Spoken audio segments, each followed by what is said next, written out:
Okay, I think we're going. There's a bit of delay between my stream and YouTube stream, but I want to check first that we don't have any audio issues like last time. Apologies for that.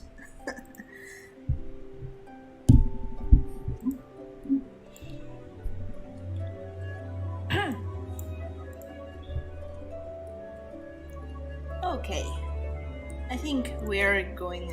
There's a bit of delay between my stream and YouTube stream, but I want to check first that we don't have any audio issues like last time. Apologies for that. Okay. Yeah. Sorry for the wait. I would say that everything's alright and ready to go. Hopefully. So yeah. Hello again. Shalomia here, and we're heading into the Akademiya Sports Weeks day 2. So yeah, last time it was a really interesting event, and there's the VOD in my channel if you were interested.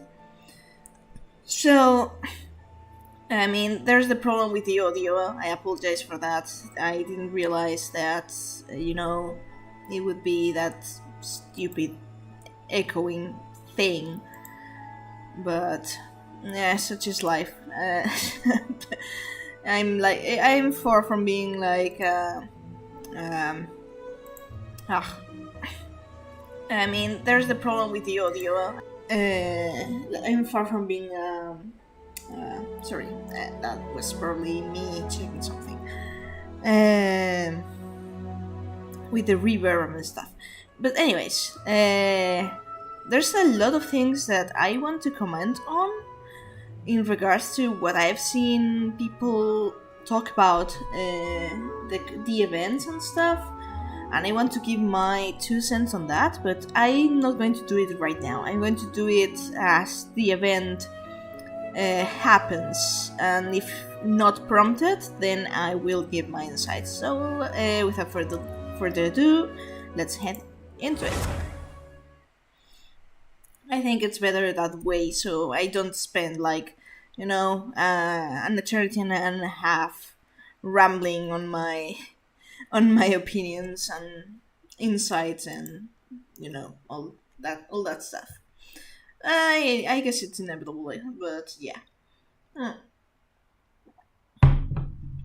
I mean, also, I guess I could have reacted to Cave's demo, but reaction videos is not something that I'm good at, because the moment something drops, I tend to watch it myself, and then reflect a lot on what I'm seeing. But that's just... I may ponder it in the future, maybe with Baiju's demo. I mean, even though I will likely watch it first and then later give my opinion. But anyways, okay.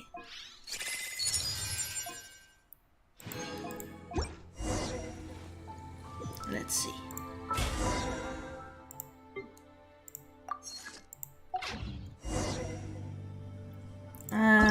Competition in the sands. The International Championship has advanced to its second round. The booths are also occupied and spread the festive cheer. This round will take place in the desert. Will the rankings see some new ships? I assume so. It wouldn't be interesting if not. Okay. Oh. Yeah, I haven't done the the TCG What? things. So yeah, I'm not good at cards. And I guess the gala booth. I want to talk about this. I think I mentioned I don't know. I mentioned on Twitter that I wanted to touch on the composition of the Darshans and how they're distributed in this composition. But I will do this later. So it said 11, likely 11 a.m. Okay, so let's see. We have nothing here. Okay, let's advance time. 11, 11, 11, 11. That's it. There we go.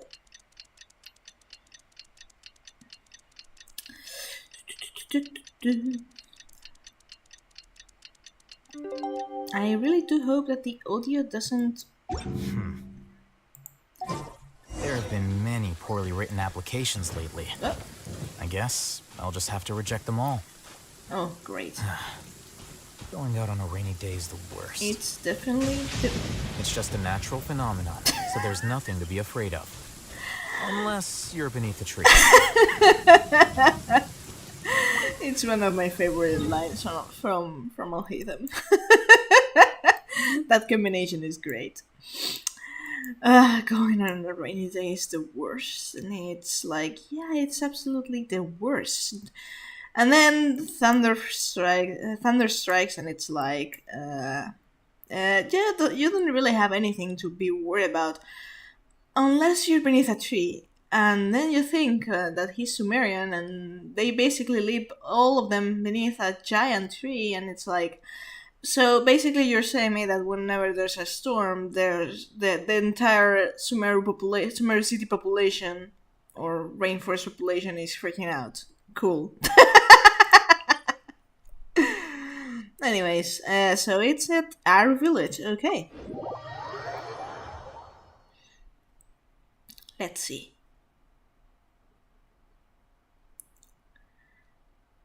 I'm going to approach with Nahida since I assume. Oh, it's a bit further away, but I'm not sure. But I'm going to. I usually, lead with Alhaitham, and I know it usually doesn't. I mean, doesn't really matter who's the one who's you're controlling on field if you're exploring, except for certain stuff. But oh, okay, yeah, that's why I. Oh, this is for another quest.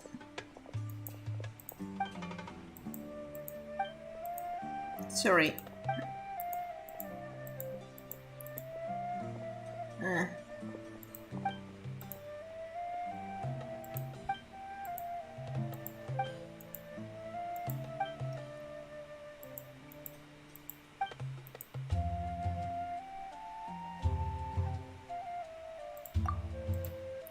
Hmm.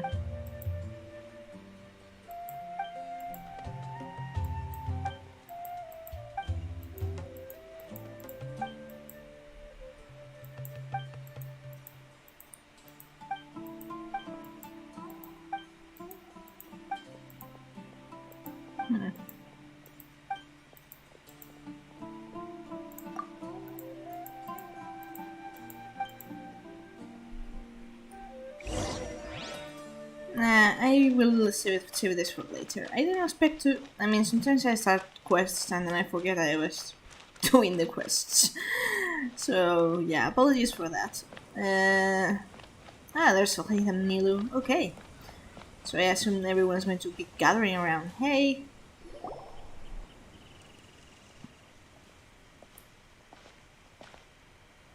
Oh, yeah, everyone's here.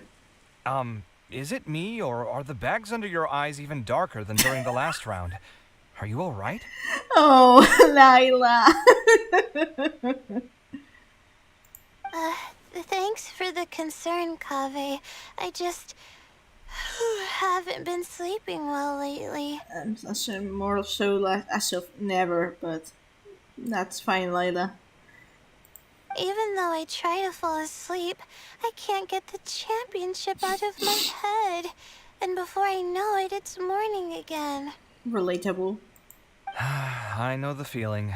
That happens to me too when I'm agonizing over my blueprints. I mean, I said that I'm very much like Elhatham, but I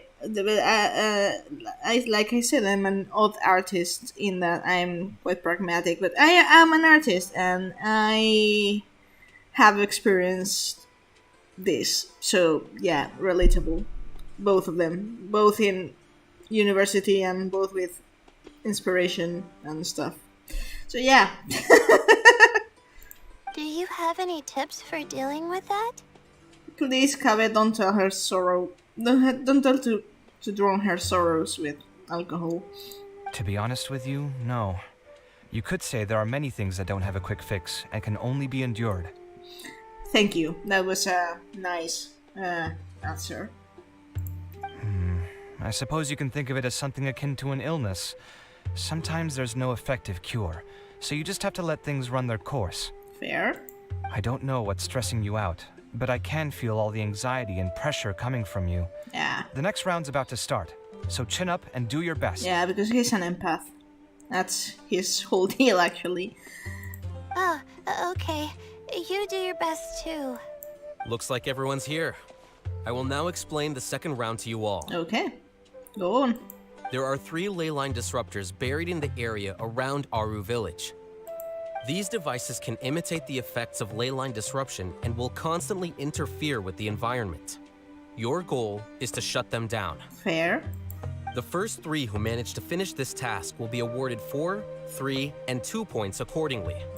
Note that each person may only bring a set amount of food and water with them, and that leaving the designated competition zone will result in disqualification. Okay. Well, what do you think? Want to team up again? I shall consider letting you have the points on account of what happened in the previous round. Fair. That's all right. I've been here many times, and in any case, machines are one of my specialties. I doubt this will be particularly difficult. Well, we'll see It's about good to that. see such confidence in a youngster like yourself. I also happen to be well acquainted with this place. Let's see who will find these devices first. That's a, like I said, that's a way to put that you've been trapped in the desert, like, well, trapped in a room in the desert, like, for 100 years, but you do you, Faberson. But aside from us, you should remember that there's a favorite for Champion. We must be careful of him. Nari? A favorite to win? Who is it? Shh, not so loud. I mean that boy, Tainari. He took first place in the previous round, and if he does so again this time, we may as well declare this competition over. I heard that you solved the Avidya Forest's leyline effluence problem with him not long ago. Since this round involves resolving a machine-simulated leyline disruption, it should be a simple matter for him. That's true. It does look like his odds of winning are pretty high. He already has Kale, who is an excellent pupil.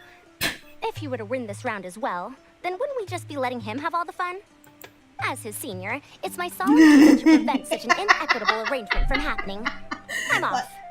Like, Faberson can just, you know, play the senior card with pretty much whoever she wants, when she's chronologically 100 years old. Over 100 years old. I'll get going as well. See you later. Okay. See you later, Kabe. How are you feeling? I think I'm okay, but I'll take things slowly for now. I think that's yeah, because Tainari isn't used to the desert. I think. Yeah, I have him for some reason. I like one of those pools with a standard wish banner thingies and recently I got Tainari and I was like, what? Like, I wasn't expecting at all getting a 5-star from the, and much less, and even less Tainari. So yeah, I read through the voice lines and I think I remember that Tainari didn't really like the desert. So yeah. Is this all the water we're getting?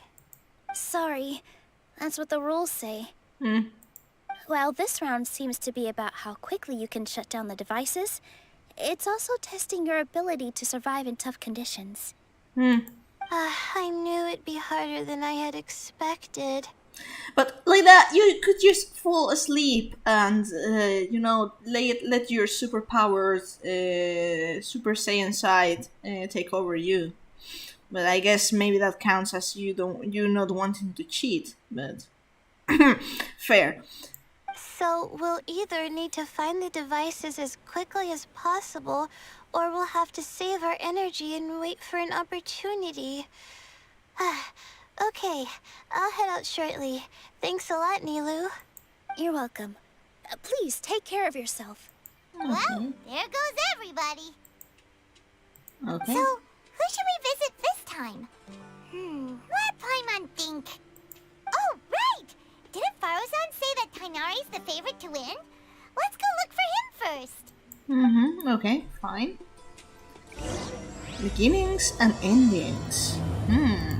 Yeah, I've been checking the names of the event and the quests, and it's interesting. I'm wondering how it's going to play as meanings for this quest. I have some ideas, but I don't really want to start putting my foot on my mouth. Okay, let's talk to our fellow commentators. Hello, Nilu. Now that the round's begun, who do you think will win, Alhaitham? The ones who find the disruptors will win.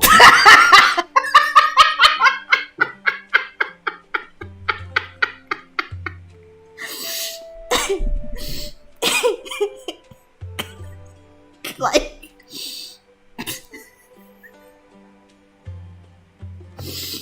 sorry. I love him so much. It's like the most obvious answer ever.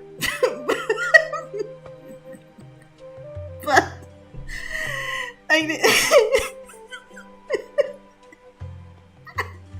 sorry. Let's keep rolling. Well, yes. But aren't you just repeating the rules?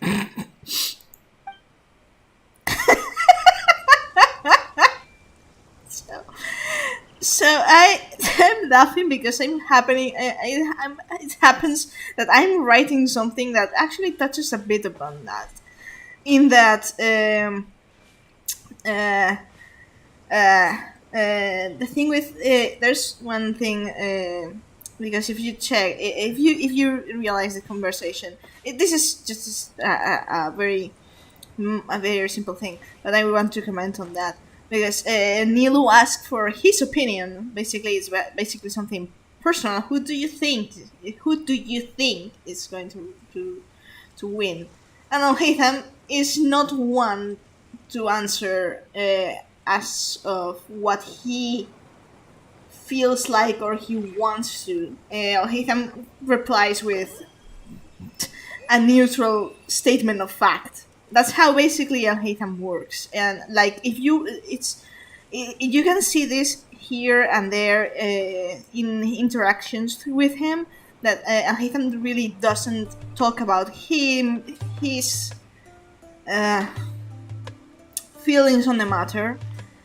I mean, he's not immune to emotion, that's for sure. But definitely, there's a disconnection between him and emotion. Or can simply be that he really keeps those things private. I mean, in this case, it wouldn't have to be private, private.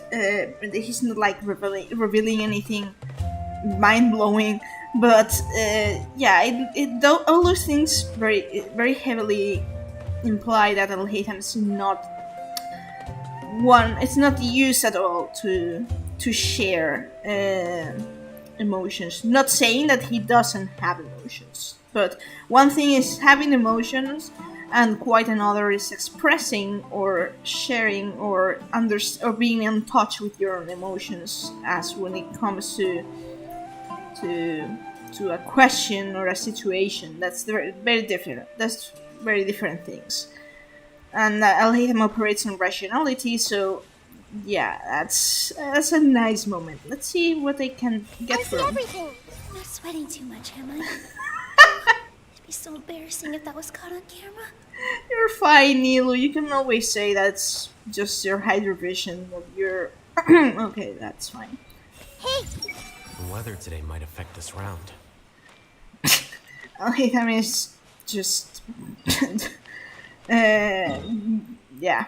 So we've got Kava here, we got Farzan, Layla's here, Sino, the Wanderer, Tainari. Maybe I want to go check on Kava and Farzan first. I doubt that they will have Farzan. There she is. Let me see. Where would they put one of these disruptors? I assume I you see have everything. no thoughts? Yeah, I assume. Right.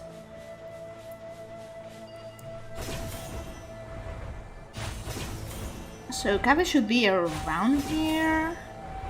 There you go. Hey Kabe. Oh, what are you doing? A desert fox? Why would there be desert foxes here? Whoa! Stop biting my clothes! Hey! They like you. The animals like you.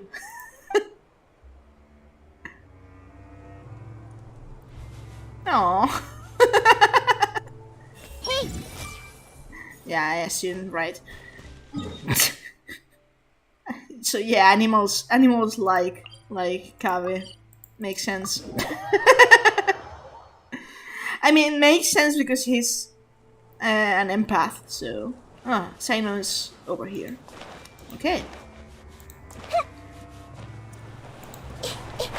Up you go. I mean, I could use Zhongli, but nah. Hey, Sino. The sun is especially intense today. I hope Tainari will be alright. Yeah, as I suspected. Probably not. I should go check on him.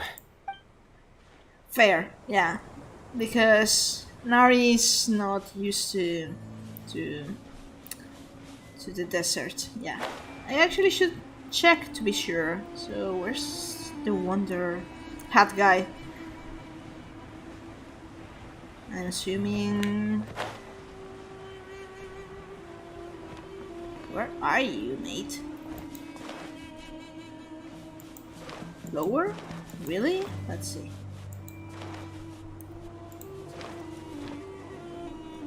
Oh, there he is. Mate, you really chose a very secluded place. What are you doing? This seems more annoying than the last round. That's fine, though. I'll find some place to sit and watch them scurry. I mean, makes sense since he can fly, so...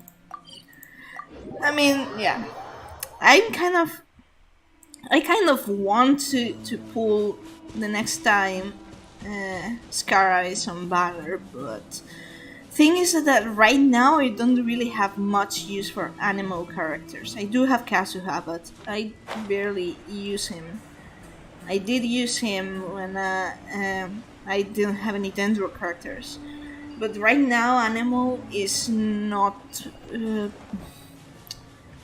doing a lot for my teams. Perhaps just me and not knowing how to take advantage of Animal characters, which is entirely possible.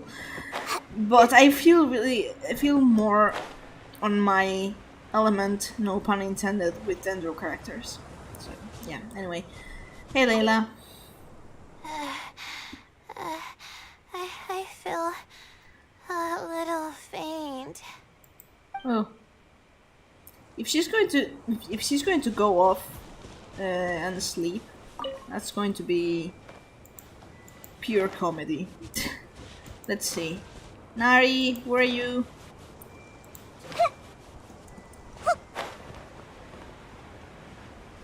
Okay.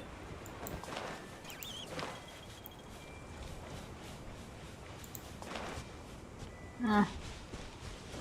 Scorpions, great. Where's Tainari? There she. There. Hey, Tainari? Tainari! Huh? Weird. The locator says that he should be around here somewhere. Did he drop that? Tainari! Can you hear us? Oh. You're right. Huh? Oh no. It looks like he's fainted. We have to help him. Tainari, are you okay?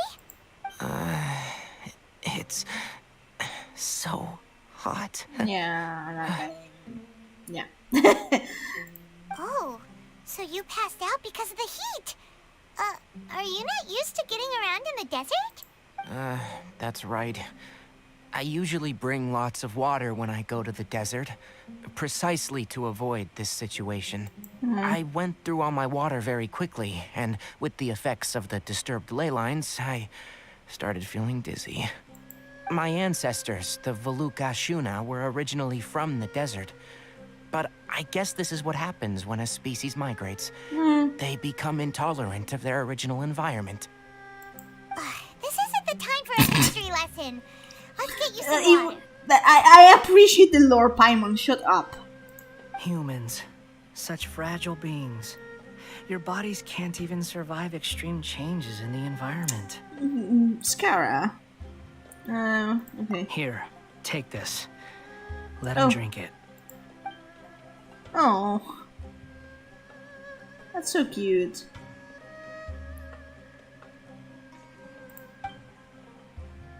Are you serious?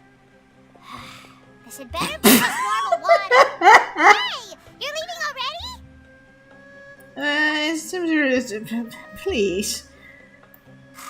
Paimon really doesn't get that guy. What's he up to? Anyway, let's focus on helping Tainari drink some water first. Okay. See, that's what I said. I'm feeling a little better now. Thanks, you two. That's what I said. That Scara is basically a jerk, but he's not a bad intentioned jerk. Oh, it wasn't just the two of us. Just now. Found you at last. No, Sino. Sino, you're here too. I was concerned, so I came back to check on you. Will you be able to go on? The fur on my tail is so dry, it's practically been singed right off. I don't see any purpose in pushing myself beyond what is reasonable. It appears I'm not suited to this particular round. I should probably just return to Aru village and rest. Makes sense. Really? So you're backing out? Yes. I do have my results in the first round to serve as a buffer, so even if I forfeit this round, I still have a chance to turn things around later. Withdrawing now will allow me to conserve my energy. Continuing to push onward would be counterproductive. Yeah, I agree. A wise decision. Let's get you back to Aru village. It's fine. I can make it back on my own. Oh, stop trying to be so polite. Come on, we'll help you back to Aru village. That's fine. It's fine, Nari. You got first round, so that's the reasonable thing to do. Oh, so there's Layla over there.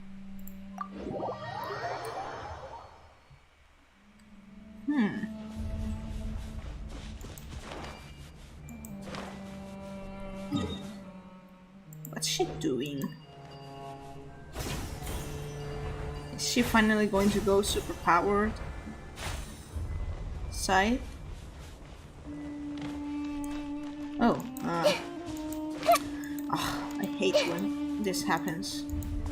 This is likely going to be below, isn't it?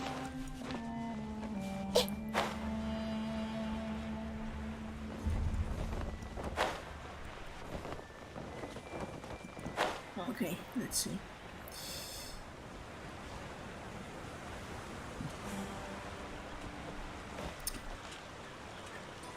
Okay. No.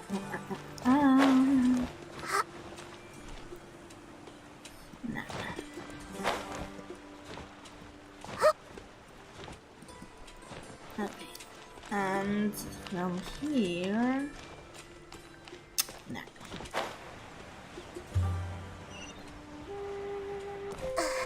I have to go the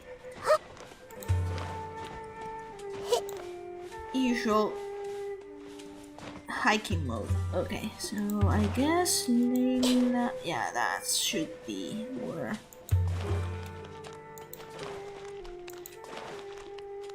we're going. Yeah. Ah.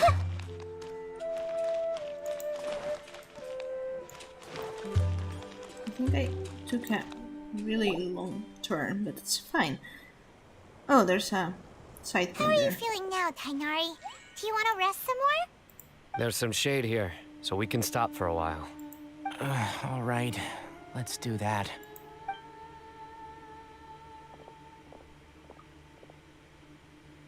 Okay.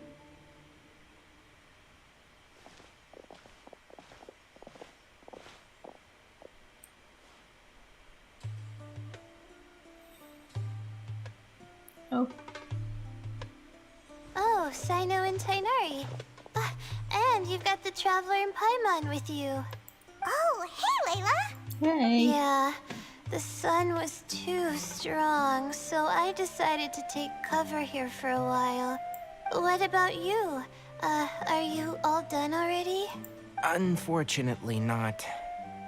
I'm not quite as capable as I thought. I intend to withdraw from this round. Sino and the Traveler are escorting me back to Aru Village. Withdraw? Can you even do that? I believe the rules do provide for such a situation. Al-Haytham did say that the act of leaving the competition grounds would result in disqualification from the round. Yeah, makes sense. That's it reminds me of how Al-Haytham said in 3.2 when preparing for the rescue Nahida operation, and he talks about the importance of knowing rules. It's also knowing the importance of loopholes within the rules, and those who know the rules and they can take advantage of say loopholes. Basically, that's what he said. He referred to loopholes as the gray zones. So yeah, that's what Tainari is actually doing. So yeah. Didn't I ask you if you were all right before this? If you had just decided to withdraw then, you wouldn't have had to suffer. Well, I had to try, didn't I? So I tried, and it didn't work out. And now I'm backing out while I can. That's fair. Yeah. When I get back, I'm definitely going to make a batch of sun-resistant oil. Next time I venture into the desert, I'll be prepared. By the way, you're Layla, aren't you? You don't look very well yourself. Will you be all right? I did feel a little faint when I first entered the desert, but I feel a lot better after resting here for a while. Be careful not to push yourself too hard. Don't worry. I'm just... Feeling the pressure? You can tell? Your expression is similar to the ones I see on criminals' faces when I interrogate them. Wow, Sino. To tell you the truth, I'm still not sure whether I have what it takes to represent the Ratawa Histarshan in the championship. But you got a... sorry, it was a sweet fly? Yeah. You got one, so... Most people voted for me because of all the rumors surrounding me, and to be honest, those rumors don't really mean anything. Now I don't know how to deal with all the expectations they've put on me. Aww. Even the people who usually criticize me voted for me this time. So I feel like I have to live up to their expectations somehow. This feels... I mean, yeah, a part of that is because of her superpower side when she's sleepwalking. But if I have to be honest, this kind of feels like a college prank put on her by the rest of the Retauri stars. So their expectations are putting pressure on you. Yes. Actually, I heard that you were voted in as well, Tainari. How do you deal with it? To be completely honest, I don't really feel any pressure. Yeah. Firstly, those who expect things from you do not necessarily do so for benign reasons. On the other hand, those who do consider your feelings certainly wouldn't want you to push yourself. Fair. Next, we are researchers. Our primary duty is to interact with knowledge, not to meet others' expectations. Fair. As for me, I took part in this competition to advertise for an academic lecture at Gandharvaville next month. I'll obviously try my best during the competition, but I won't let any additional pressure get to me. I think you can also try to find a clearly defined goal. That may help you. Yeah, I agree. Basically, yeah. I understand. Thanks for your advice. I'm absolutely parched after talking so much. I've still got some water with me. No, I'll be all right. We aren't far from Aru village, so I can go the rest of the way myself. You should get back to the competition. Don't you want to win that limited edition card? Yes. All right then. Your spirit will live on through me. Nope. Please. Hey, don't talk like that. I'm not dead, Sino. Wow. Everyone, I'll be heading back now. Sino is so See dramatic. you after the round ends. So great. I'll continue searching for the ley line disruptors. Okay. Are you feeling better now, Layla? Yeah, I feel like some of the weight has been taken off my shoulders after chatting with Tainari. It's been a long time since I first left my hometown to come to the Akademiya, and every day here has been so precious. But of course, there have been some rough times. All sorts of complex astrological models, countless quizzes, and essays that took all my brain power to barely finish. Each of those things are like huge boulders barreling at me, forcing me to continue running forward. Poor Layla, but also a relatable university experience.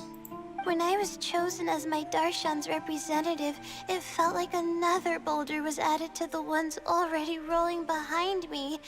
Every time I close my eyes, I think of all the people I'd disappoint if I mess up. We'll never be disappointed in you. Yeah, I think that's what Tainari was trying to tell me. You're our good friends, which is why you didn't stop him from dropping out of this round, and why you don't feel disappointed in me. That's right! No need to feel so down! That said, he did also say that he hopes I could have more concrete goals for taking part in this competition. I don't have any now, but I'll give that some thought. Yeah. Anyway, I won't take up any more of your time. You still have to record the other contestants' progress, don't you?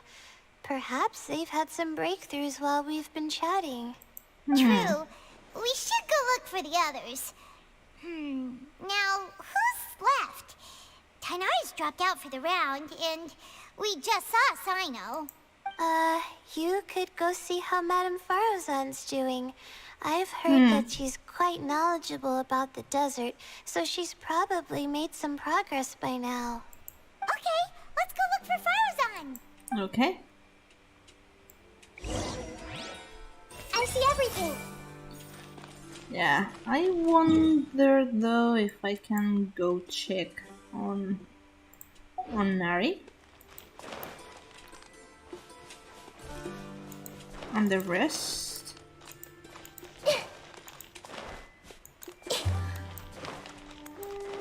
I just don't want to. I want to miss as few things as possible.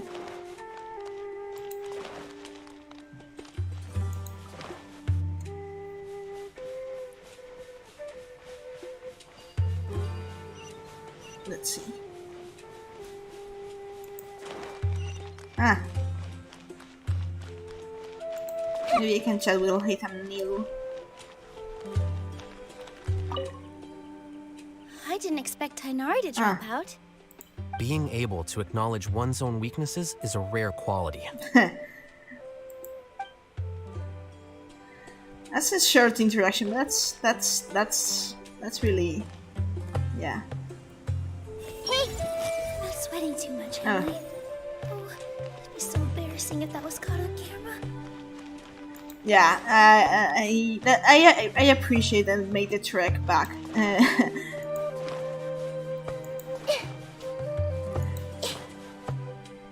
As I was, yeah, I know I talk about a lot about Al Haytham, but I really like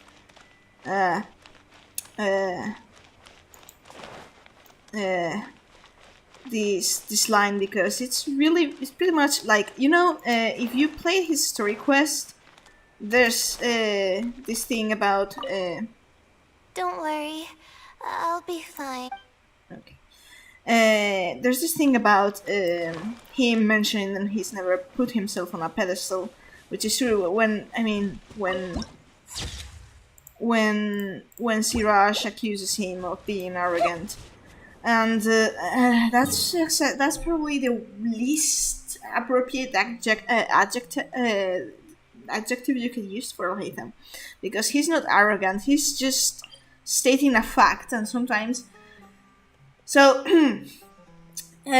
by social protocols, so to speak, we tend to downplay our talents or strong points as to come off as humble.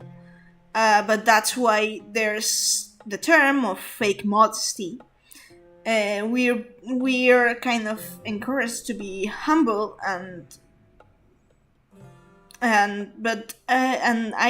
there's virtue in humility, of course, but there's the way. This is just a bit of philosophical discussion, but I think there's no virtue in fake modesty, even though, I mean, sometimes I've been told that I indulge in that, and that's not really true. It's more like my genuine opinion of myself, and it tends to be not great. But that's a whole different thing, because, well, when you deal with certain, how should I put this, handicaps, mentally speaking, then to be clearer,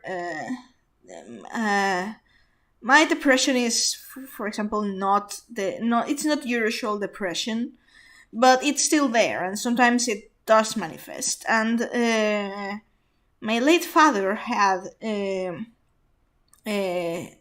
very wise. He suffered from severe chronic depression, the bad one, the really impairing one, and he had one. When my mother also suffers a bit from this, well, a bit more than a fair share of bits. So yeah, it kind of runs on the family. But my father had had a very wise words that I always keep in my mind when I'm feeling down, and it's when everything you feel when you're depressed is just a sensation, and it's an illusion.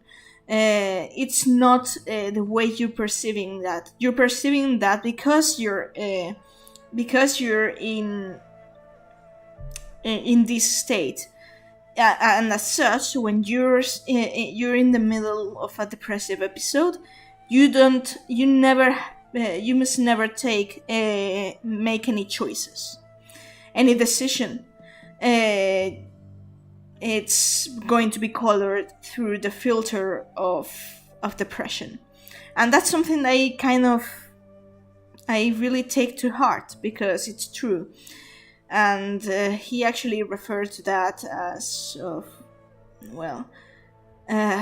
I think I can't really speak of these things on YouTube, because YouTube will get mad at me. So let's say it doesn't really just applies to the most extreme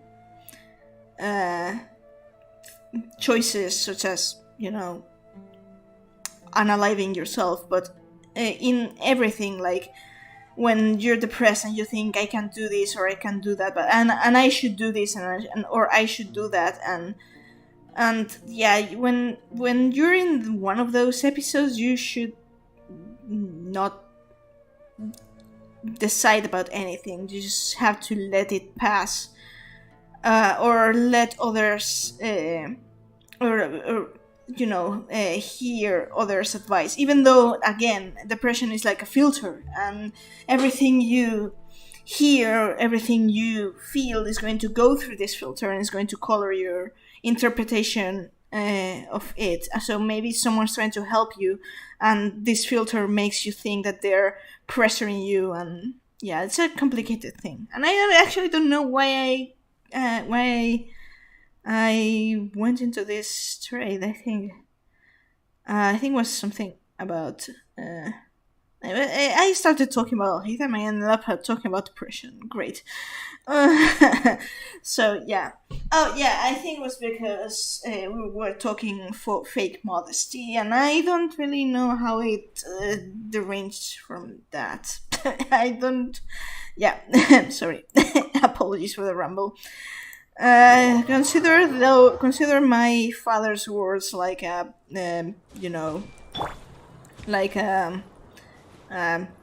today's words of wisdom, not mine, his. Credit where credit's due. Oh, it's a scarab. Oh yeah, I don't have Sino, but I do plan to have him at some point. Hey, Farzan. Hey there, Farazan. Have you made any progress? Ah, you're just in time. I'm about to start digging right here. Oh, you found the leyline disruptor already? Such a simple problem could never confound me. Not long after entering the desert, I discovered a primal construct that was acting abnormally, so I followed it all the way here. Once I got near here, it suddenly disappeared. Something unusual must be happening around this area. You're a true expert, Madam Farazan. You knew what to do right away. Well, I do happen to have more experience than most. Yeah. That aside, has anyone completed this challenge yet? Nope, not yet. Well then, I suppose I'll be the first. What about that boy Tainari? Yeah, he with you. Oh? And why's that? He's not used to being out and about in the desert. Huh. I didn't think he would have such a weakness. I suppose he could use a bit more training. What about the others? Is that Ratawahist girl still a bundle of nerves? Tainari gave Layla some advice, and she seems to be doing a lot better now. Sino just started his search for the disruptors, and as for Hat Guy, well, who knows what he's thinking. And what about Kaveh? Has he found a leyline disruptor yet? Byron doesn't think so, or our locators would have already let us know. Strange. What's he lollygagging for? With his skills, you should have heard something from him by now. Well, I'm afraid Maybe the he's most thrilling getting moments are mauled already by done the here. desert foxes. You should probably go find Kaveh and see how he's faring now.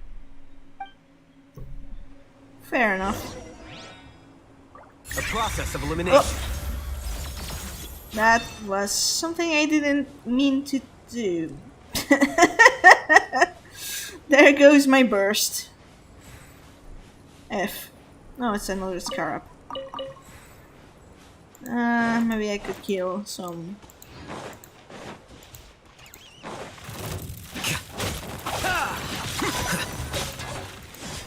Scorpions and get my energy back. I hate my life. Okay, so okay, cover is around here. Okay, there we go.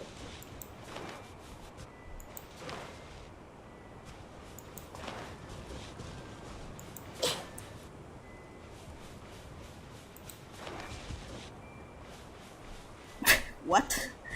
So he is, well, he doesn't appear to be to seem getting mauled by desert foxes, but he's certainly attracting them. He's had Merak! Come on, stop following me! I already gave you all the food I had on me!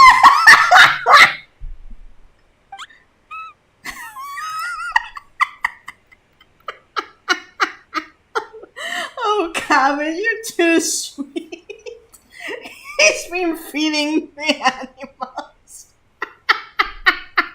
And now they won't leave him alone. Oh, that's so adorable. You can cry all you want. I don't have any more food. All I have left is a half bottle of water, and I can't possibly give you that. Watch him give him that. Sorry, give them that. He has Merak out! That's so great! I love Merak. I'm so excited to see Merak. Without water, traveling in the desert will be incredibly difficult, and I still need to find what I'm looking for. Merak, can you help me out here? Keep them away.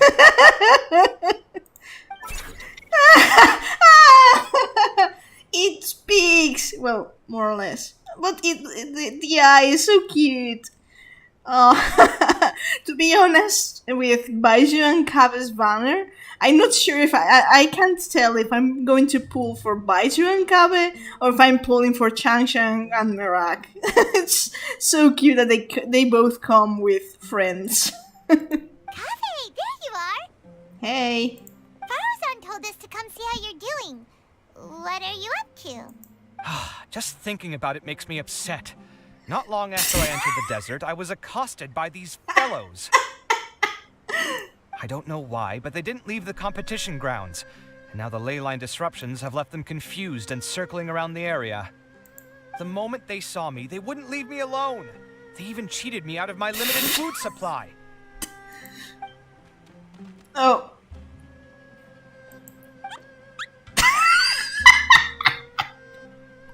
Hey, didn't I ask you to keep them away? Kabe, is this flying metal thingy yours? Flying metal thingy. That's right. This is my toolbox, Merak. Formal introduction to Merak. So cute. Your toolbox? Huh. It seems pretty fancy. Hey there! Can you understand us?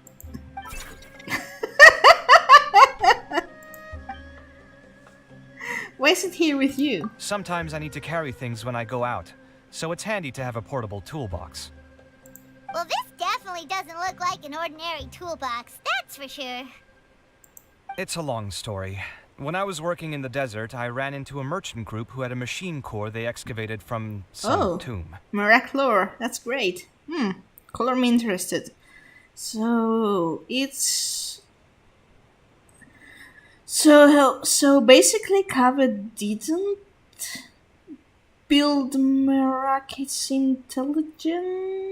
artificial intelligence, because this actually, I mean, it tracks with King Desheret's technology, I guess, considering Ben from Jet's war quests, I guess. Maybe Merak something similar? It was clearly from King Desheret's civilization. His technology still isn't fully understood, and Kasharawar has many different opinions on this topic. Our current theories cannot explain such mysteries. Upon seeing such a rare, complete specimen before me, I forked over all the moral in my person to purchase it. Some time back, I wanted to make an automated case that could store my offloaded items. With that core, I created Merak. So basically, Merak's core is the what allows the artificial intelligence, so to speak, and the toolbox itself is basically Kabe's body for the artificial intelligence, even though the artificial intelligence already existed. And I guess he tinkered with it. So yeah, makes sense, I guess. Yeah, it does make sense. So yeah, because I was thinking on Tainari's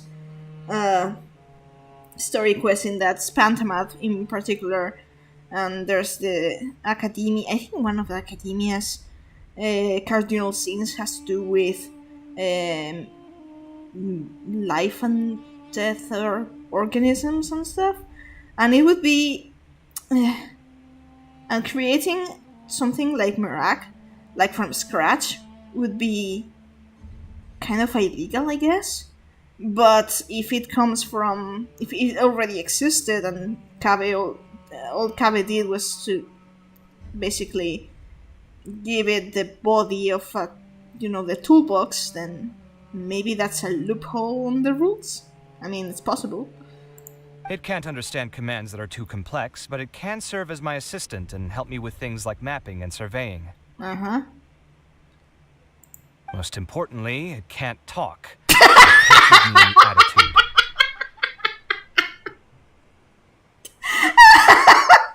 I know where this is going.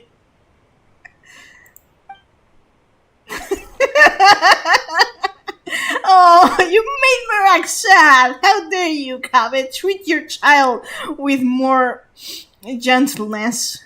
Oh, yes. Thanks for helping hide the fact that I live at Alhatham's place Oh, earlier. yeah. Well, it was Paimon's fault. Sorry.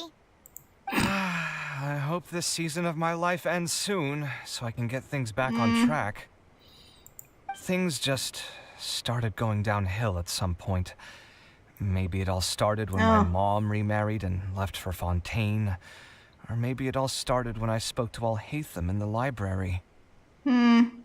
So that's interesting. That's part of the story quest. When the second part, when he's referring to Alhatham, that's probably the first meeting as described in the character story. Because yeah, it's basically Alhatham is like, it's like that story in which you see like the introvert kid, the introvert student, always all alone in the library, and Kabe being Kabe was he tried to make friends, and that's how it basically started, I guess.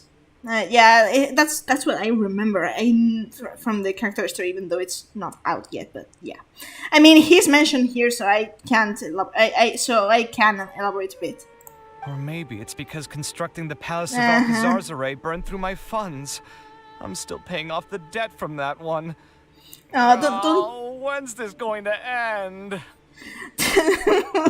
Don't pressure yourself, Kabe. It's fine. It's going to be fine, I guess. Pat. You've got friends. Now that I think about it, I guess we're all unlucky here. It's not like any of you asked to be trapped in a ley line disruption. Okay, let me get you all out. He's too good for his. He's too kind for his own good. Kaveh, aren't you going to look for the ley line disruptors? Yes, but I can't just leave them here, can I? He's going to earn another scolding. Oh, forget it. The more I think about this, the more I feel a headache coming on. I'll get back to searching once I get them out of here. He's going... I can... So... I'm...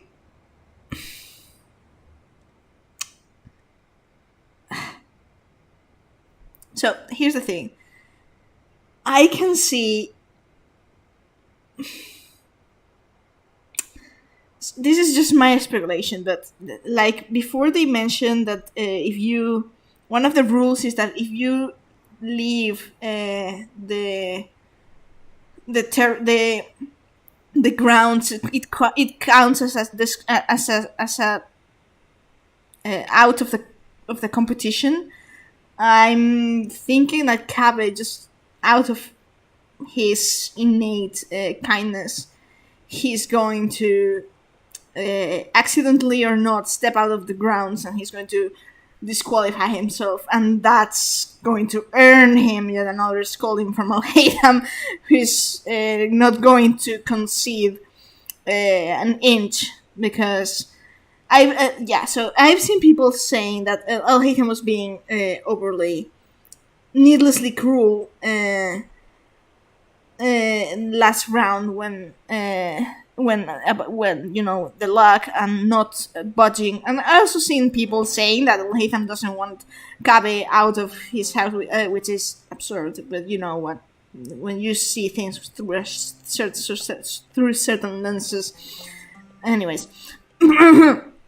Neither statement is, the way I understand that, true. I really doubt Al-Haytham is in any form standing on Kabe's way for winning the competition, but he's one of the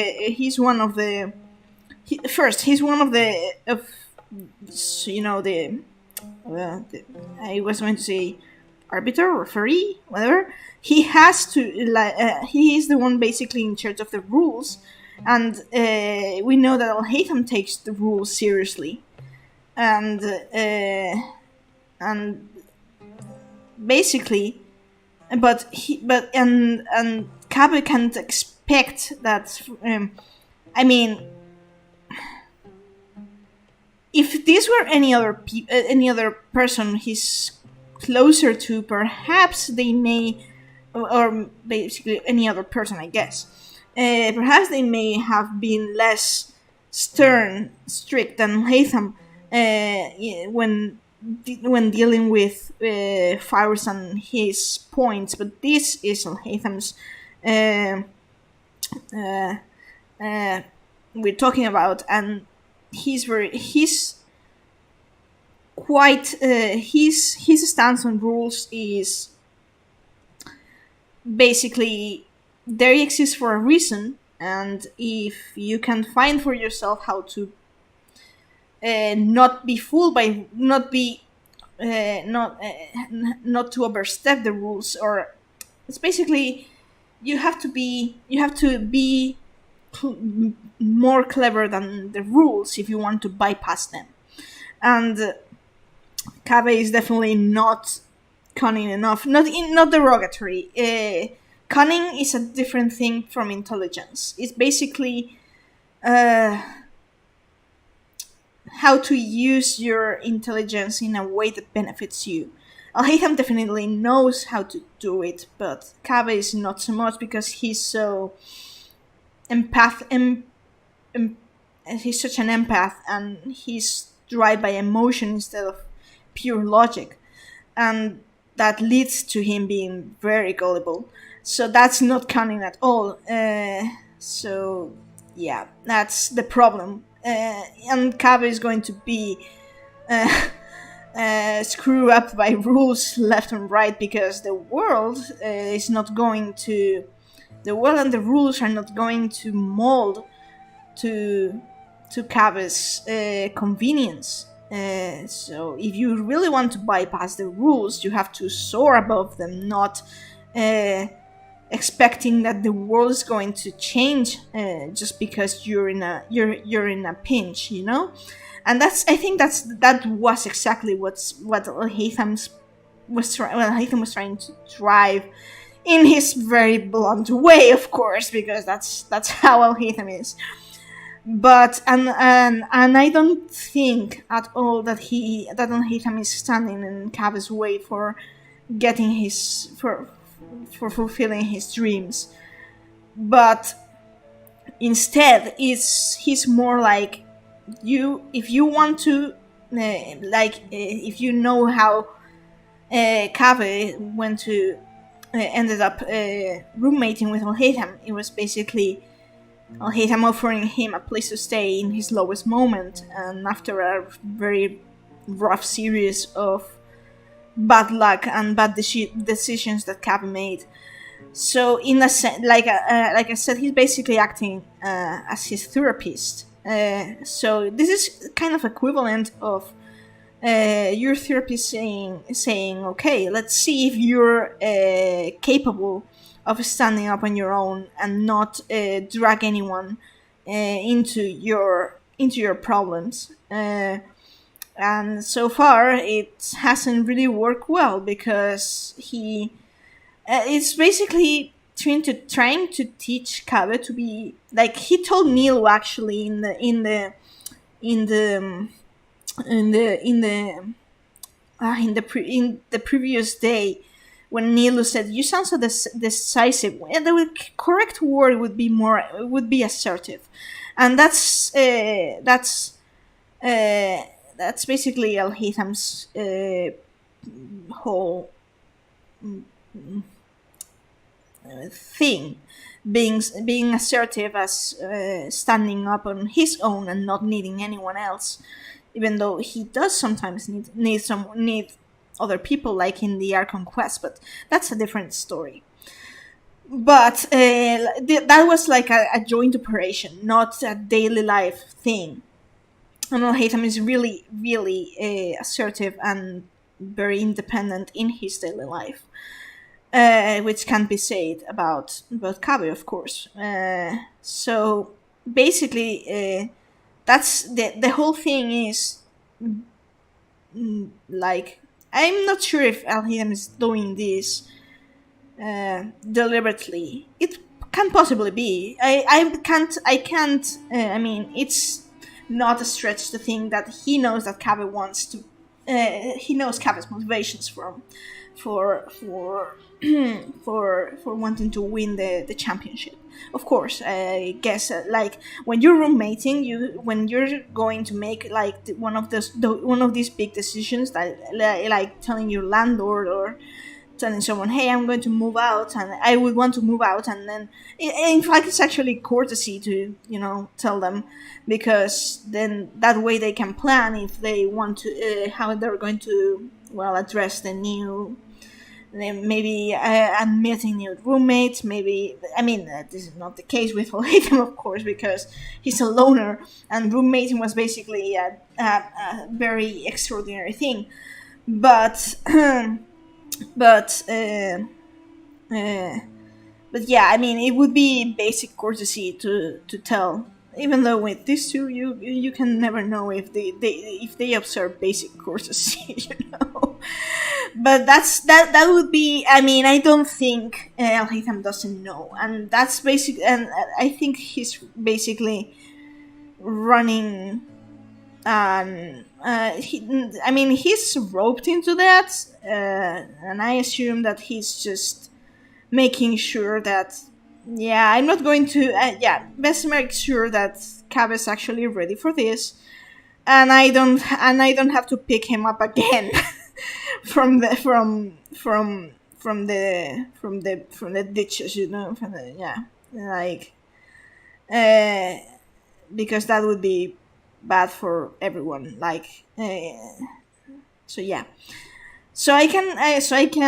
disagree with both statements that Al-Haytham was a cruel jerk, and that Al-Haytham doesn't want Kabe to leave. He's just first being true to his principles, and second, making sure that Kabe is not taking advantage, so to speak, because trying to make things work around him, or expecting things to work in his favor, instead of being assertive and taking a stand and say, hey, I'm going to choose this, even if, but then again, this is kind of complicated considering Kabe's process of thought. Anyway, I kind of rambled here, but I think it was really interesting. Okay, let's just keep going. Time's a wasting. I'm off. And he's got the foxes following him. Kaveh looks like he's conflicted. He really wants to win, but he can't ignore those he wants to help. Yeah, he can only do one or the other. He's so unique. He definitely is unique, but he can do only one or the other. Yeah, that's the thing. That's basically Alhatham's point, actually. You can either when people said about Alhatham's line about Kappa's dreams going to cost him more than yeah, that's it. It sounds blunt, but it's the truth, and he doesn't. I'm sure he didn't say that in with any ill intent. It was like, if you keep dreaming, you're not going to. If you keep on dreaming, you're not going to make your. Ironically, you're not going to make your dreams true. That's the point. Paimon's always felt like he's the type who easily gets himself into tough spots.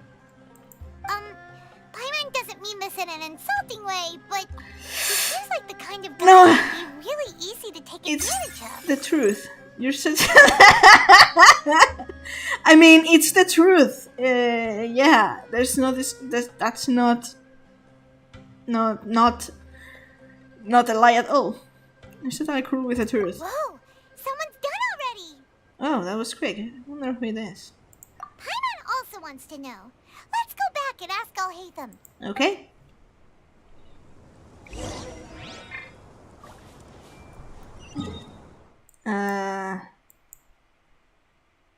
Okay.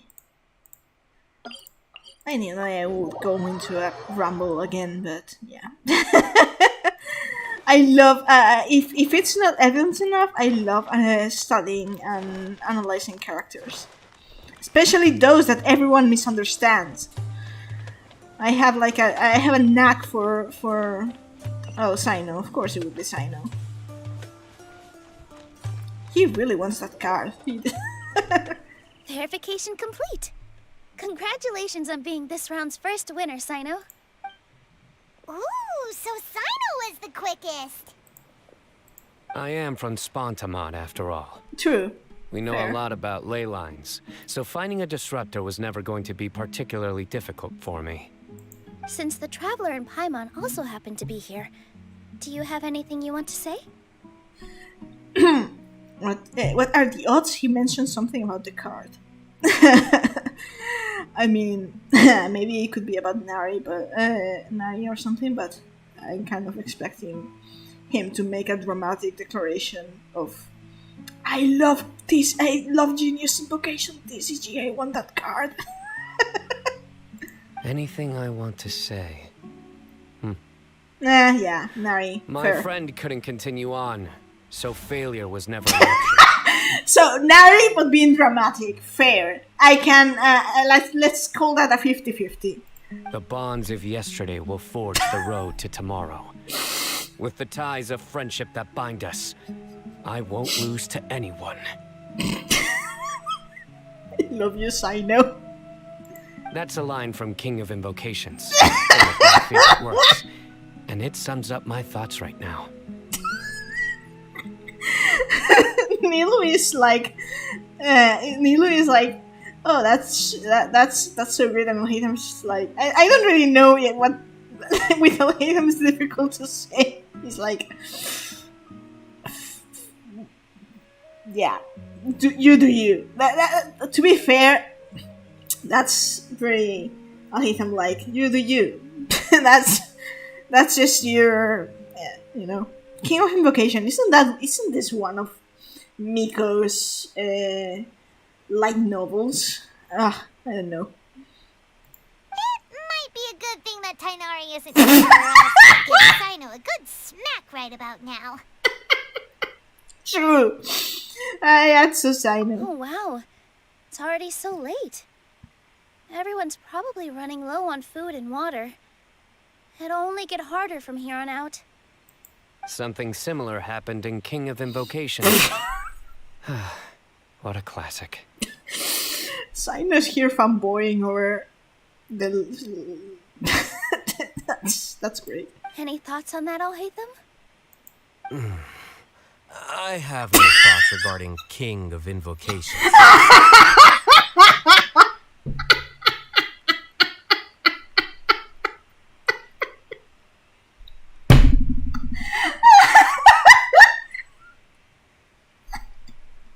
He's so adorable.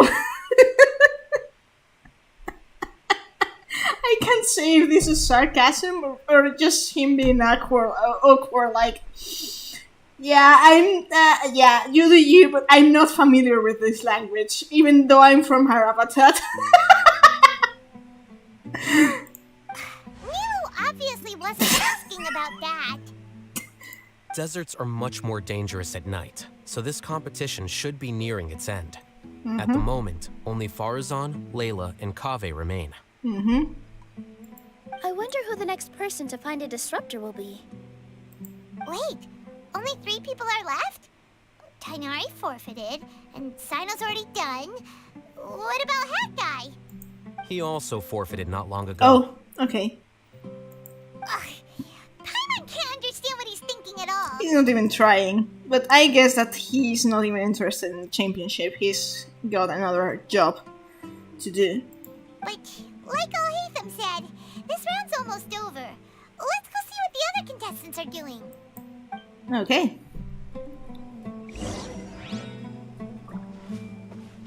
Oh, okay. Hey. Are you alright? Much better. Aru Village's hospitality sure is something. 2 whole pitchers of water, to be precise. If your throat's too wet as a result, I can provide some dry humor. No! No, actually, yes. No, thanks. Much appreciated, though. I see everything. No thoughts? Okay. Well, you guys. Things are really heating up now.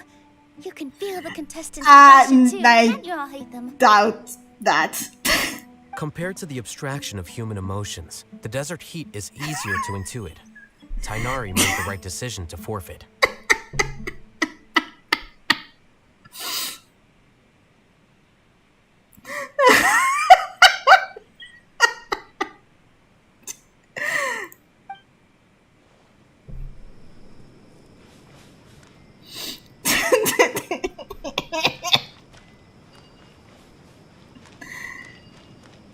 Yeah, like I said, he's like, please don't ask me about these things. I'm going to just throw a statement of fact and be done with that.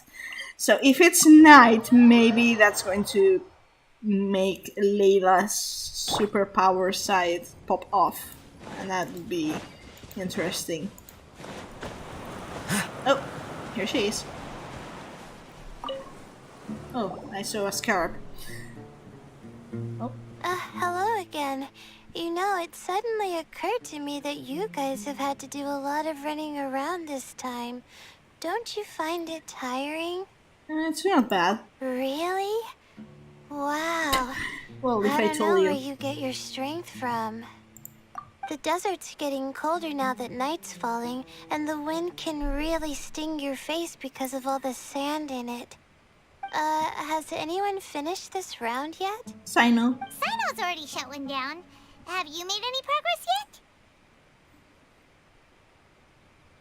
I circled the whole area, but I didn't find anything. But I did have the chance to think some more about that thing that was weighing on my mind, and I realized something. What was that? My fellow Ritaohist members must have all put my name forward for different reasons, and maybe a lot of them only picked me because they wanted to watch me make a fool of myself. Like I said, But college be prime. that as it may, I believe that a lot of them genuinely do expect great things from me. And I want to live up to their expectations. I don't want them to regret putting my name down. Huh? But doesn't thinking like that put a lot of pressure on you? Of course, that comes with some amount of pressure for sure. But now I've thought about it, I don't feel like this is something I have to do. Instead, it's something I want to do. And that's a big difference. One thing is being dragged into. There's a very big difference between being dragged into something and actually wanting to do that something, even if that's a very big difference. Good job, Layla. That may not sound like a huge difference to you, but it's helped me relax a lot. So don't worry about me. Well, that's great! Also, now that I've relaxed, Oh god. I'm suddenly really sleepy. Oh god. Yeah, here we go. I think I'll just take a quick nap. Just a quick one.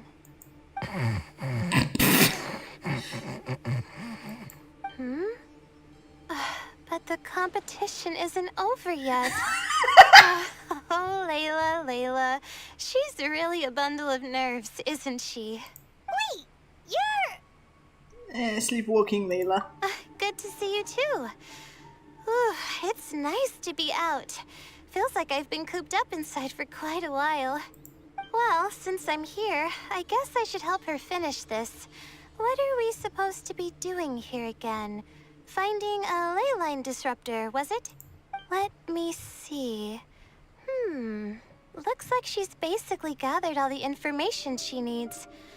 It won't take long to wrap this up. Come with me, you two.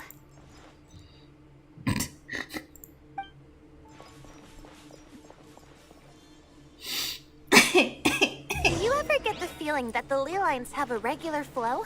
Similar to the way that celestial bodies follow fixed orbits.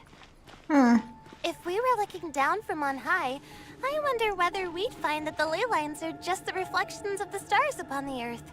Not all astrological phenomena can be directly observed. Some are deductions based on other details that we know. It's the same situation with the ley lines. The parts of them that are hidden underground can be identified via elemental energy, sound, and other phenomena. Slow down, Layla. You're dropping a lot of very interesting lore analogies there. Plus, now that someone has shut one of the disruptors down, the contrast between before and after can provide me with further information still. Let me see. It should be here, I think.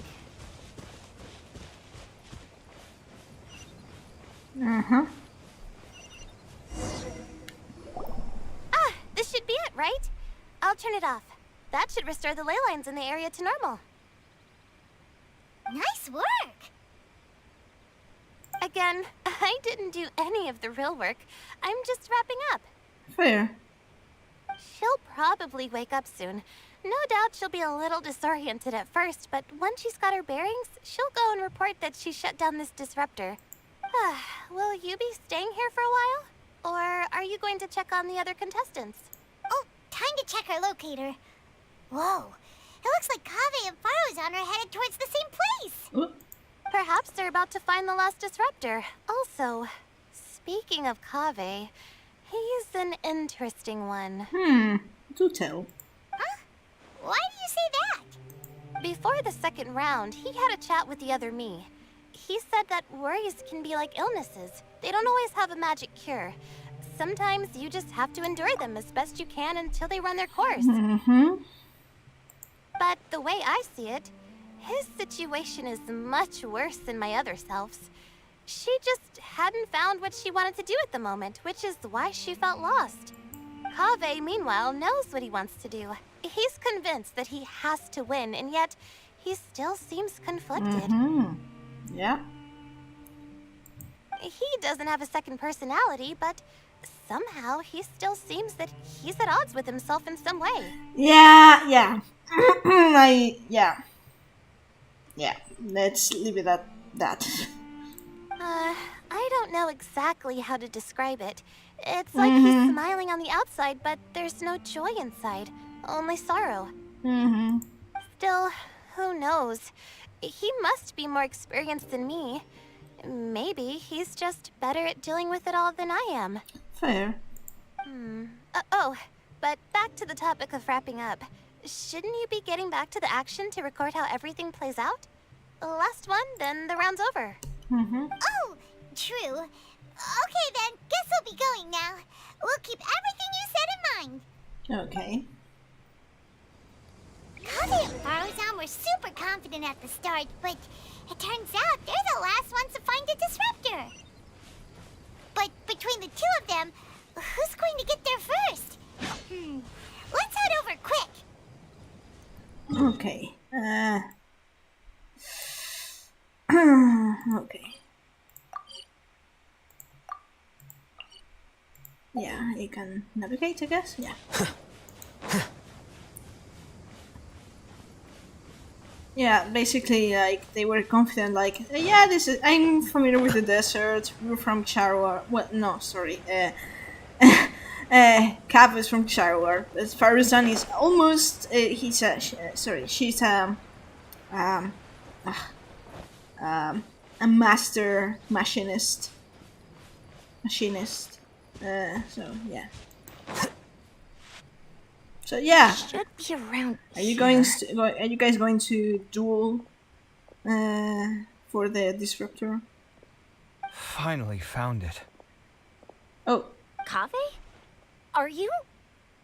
Oh, Madame Faruzan. And here I thought you would have finished this round by now. Faruzan, Kaveh! Oh, looks like Layla's already done. okay. I didn't expect that you and I would find a disruptor at the same time. How are the other contestants doing? Tainari and Hat Guy forfeited, while Sino and Layla are already done. You two are the only ones left. Huh? That's weird. Didn't you start digging really early on? Yes, I kept digging, but instead of finding a disruptor, I found a ruin. I fell down pretty deep, and it was completely dark in there. It took me quite some time to unlock the various mechanisms to return to the surface. That's actually really impressive. She's got practice. Finishing a week's worth of trials in such a short time. Huh. That's pretty amazing, Madame Faruzan. What about you? Why are you so late? I encountered a lot of lost desert foxes along the way, and I brought them to the outskirts of the competition zone. When I came back, I was absolutely parched. And then I blacked out. Probably from the heat, you know? When I woke up, it was already night. I used the last of my strength to come here. A most curious reason indeed. But are you sure you're all right? It sounds like you were in an incredibly dangerous situation. You said you were familiar with the desert, but the way you handled problems... It does feel rather at odds with your title as a genius. It was problematic, but that had nothing to do with me being a genius. It was my decision. The way I did things wasn't optimal, but I wouldn't have been comfortable not doing it either. My conscience would have weighed on me. Youths these days, each stranger than the next. But back to the main issue at hand. Since we are both very certain that this is where the final leyline disruptor is, let's dig it up then.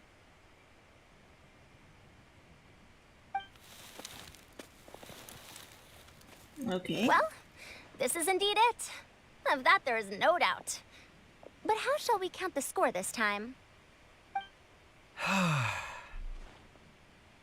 What is it, youngster? You seem relieved. Oh, nothing. I was just thinking that this round's finally over. There shouldn't be any more innocent creatures getting wrapped up in danger. As for the points, I guess we can draw lots again later. I can't think of anything better. Alright, in Kaveh. that case, let's all head back to Aru Village. Paimon thinks you'll both need some water and rest. That's really going to... If he's planning to go through the lots again, he is going to earn... I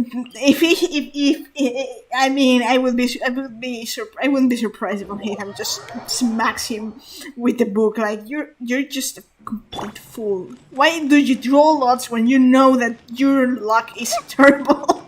It's like the thing about basically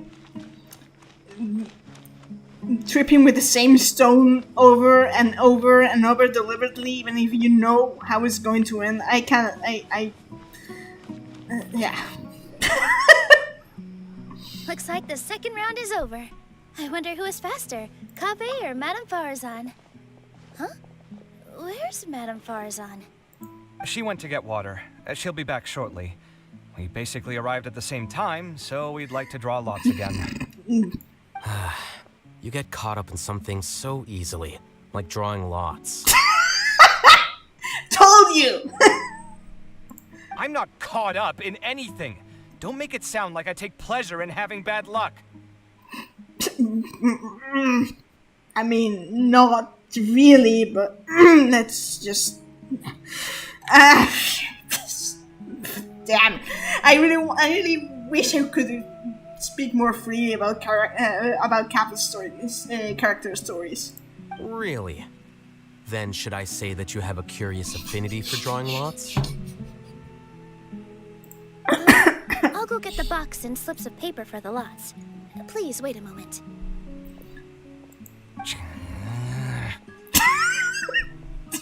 You got yourself into this, Cabot. Like, mate, use your brain. Oh, here we go again. Let's see how I fare. Oh, okay. For once. Got it! Did you see that? I won! Congratulations. Looks like Kave's luck's taking a turn for the better.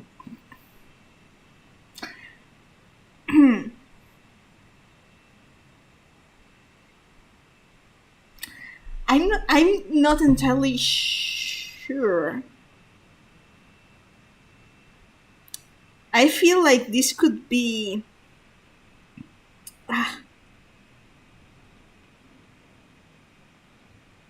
I wonder if this is the result of either Farusan, either Al-Haytham. I don't think it's Nilu's intervention.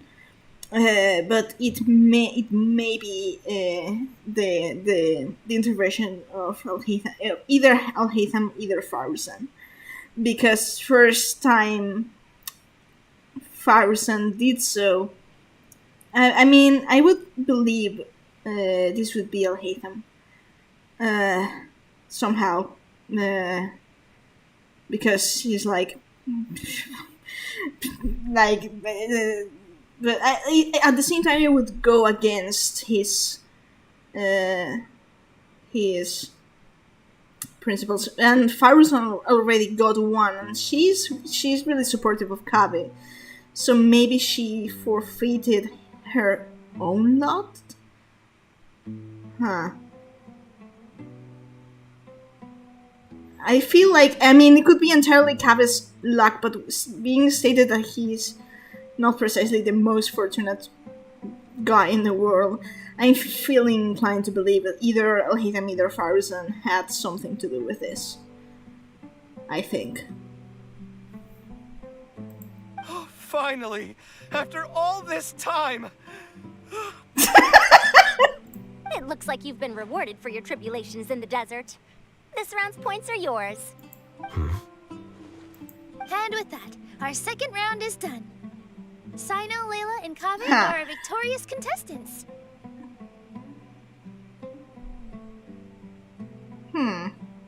As for the current standings, let me see. It makes me think that Al-Haytham...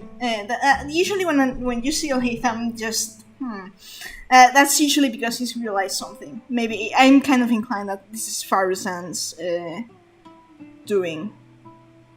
And Al-Haytham caught wind of that. It would make sense. Sino and Layla both have 4 points, putting them both in first place. The rest in descending order are Tainari, Farazan, Kaveh, and Hakai. The next round will be the final one. Please rest up before then, everyone. I heard that some stalls at the Wisdom Gala are debuting new games, so feel free to drop by if you're interested. Otherwise, see you next round. Okay.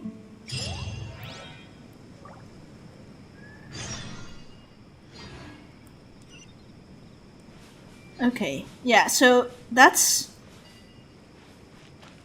that's my take. I mean, yeah, I'm inclined to believe that this was Faruzan's doing.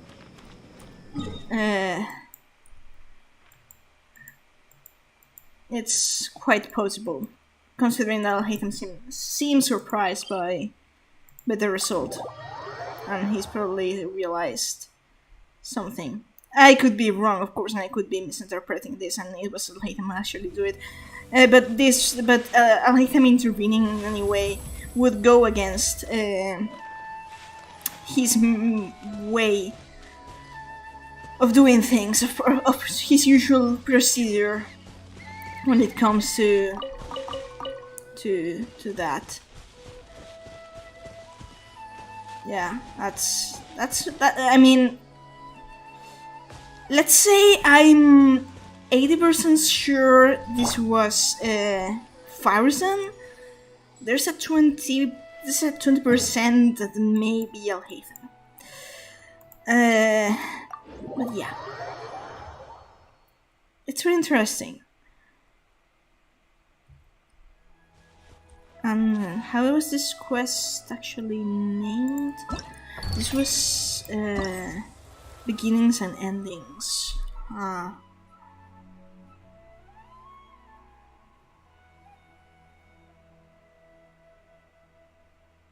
To be fair, Kabe talked about where did everything begin about his bad luck, his bad luck, or his string of misfortune. And he mentions, what did he mention? He mentioned his mother going to remarry in Fontaine. He mentioned that first encounter with Al-Haytham, which sounds like, actually he sounds like he's blaming Al-Haytham for all the misfortunes in his life, to be fair. That's kind of rude. But anyways, or just the whole thing, and with the Palace of Alcazar, with Dory. So, yeah. So, endings. I guess the ending could be if the first thing was if he was talking about the beginning, the start of his bad luck, the ending would be him drawing lots and being victorious. But to be fair, he only did that, and I suspect so, because someone else did it for him. I mean, it could be wrong again. I mean, I guess I'm. Let's say. I'm 80% sure it was Faruzan. I'm 15% sure it was 50% chance that there was Al-Haytham, and that 5%, that the remaining 5% would be Kabe somehow managing to have a stroke of good luck, but which could be, but yeah, beginnings and endings. So it would be the end of. Could be the end of. It could refer to the end of that series of bad luck for Kabe, but it's not his bad luck. But assuming that it wasn't his natural end of bad luck, then means that someone else did it for him.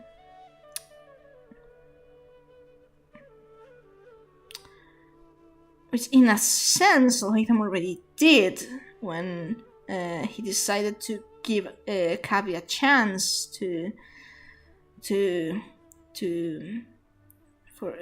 when he offered him to roommate when he was basically homeless, without a single mora, and very, very in a bad place.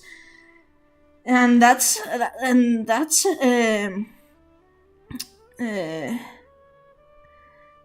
one, but I'm not sure if Kabe would consider this good luck at all. I mean, objectively, it's good luck because you don't usually run into an ex-friend that you, by the way, you actually said really nasty things,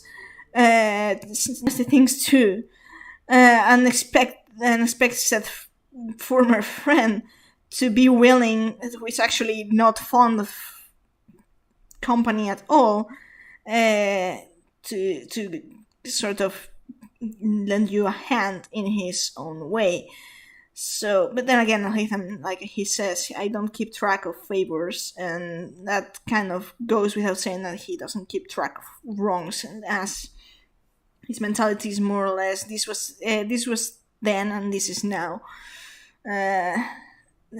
So there's that. So I'm not so.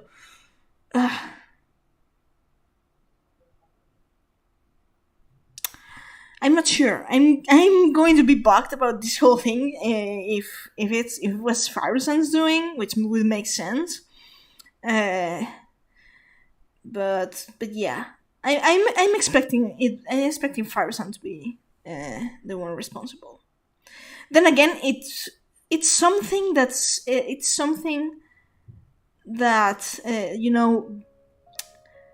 Alhaitham does wonder in one of his lines. When he comments on I think it was his line on Tainari, and he makes the mention of Kabe, the causing trouble with the building something over a withering zone, and Tainari, instead of being mad at him, taking him in and giving him treatment and stuff, and Haitham ponders if it's because nice people like Tainari exist, then people like Kabe are allowed to survive in the world. And it's kind of this thing. This is the thing about Kabe, is that his empathy makes people want to help him, which he doesn't really take well because of his many issues. Alhaitham is not someone that accounts for others' goodwill, because even though he is well capable of offering and helping things, and he does, of helping others, he doesn't take this into account very often. I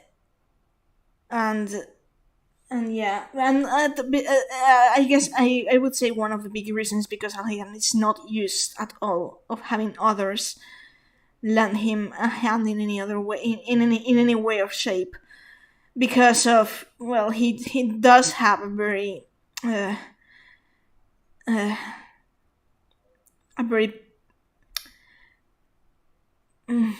don't really want to say off-putting, but definitely kind of intimidating personality that he does amp up in his pursuit of being left alone. So he's not even though he is very well capable of lending others a hand, he doesn't account for this to happen. It's we're basically, yeah. If he notices that Firezon did something, that's. But I doubt that he will comment on this. He actually kept that to himself. But which I guess it's if this was the case, it would be cheating, I guess, but it would be also Firezon's decision, and in the end, it would be. So I think if this is the case, that would be a complete refutal of this thing about Alhaitham not wanting Kabe to win because whatever reason. No, I don't think that's the case at all. I do think that he it's not a want, but it's more like, a test. Like he was admonishing Kabe for you're going again with the lots, and then it turns out that it went well, and that made Alhaitham like, but he didn't comment anything.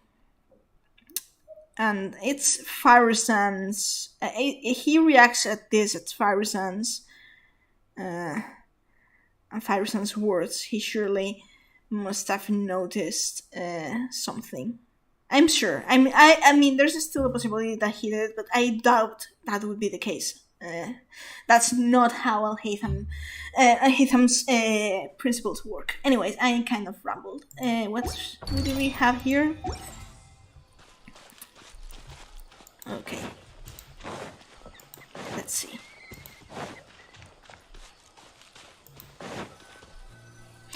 I have to say I do enjoy... It feels like something's been on your mind this entire time. I have to say I do have to say... I do have to say I enjoy these interactions between Kaveh and Firuzan. I mean, it makes sense because Firuzan has closer ties to. I mean, she's a Harvard graduate. She's a Harvard scholar, but she has much more things in common with Shareware scholars than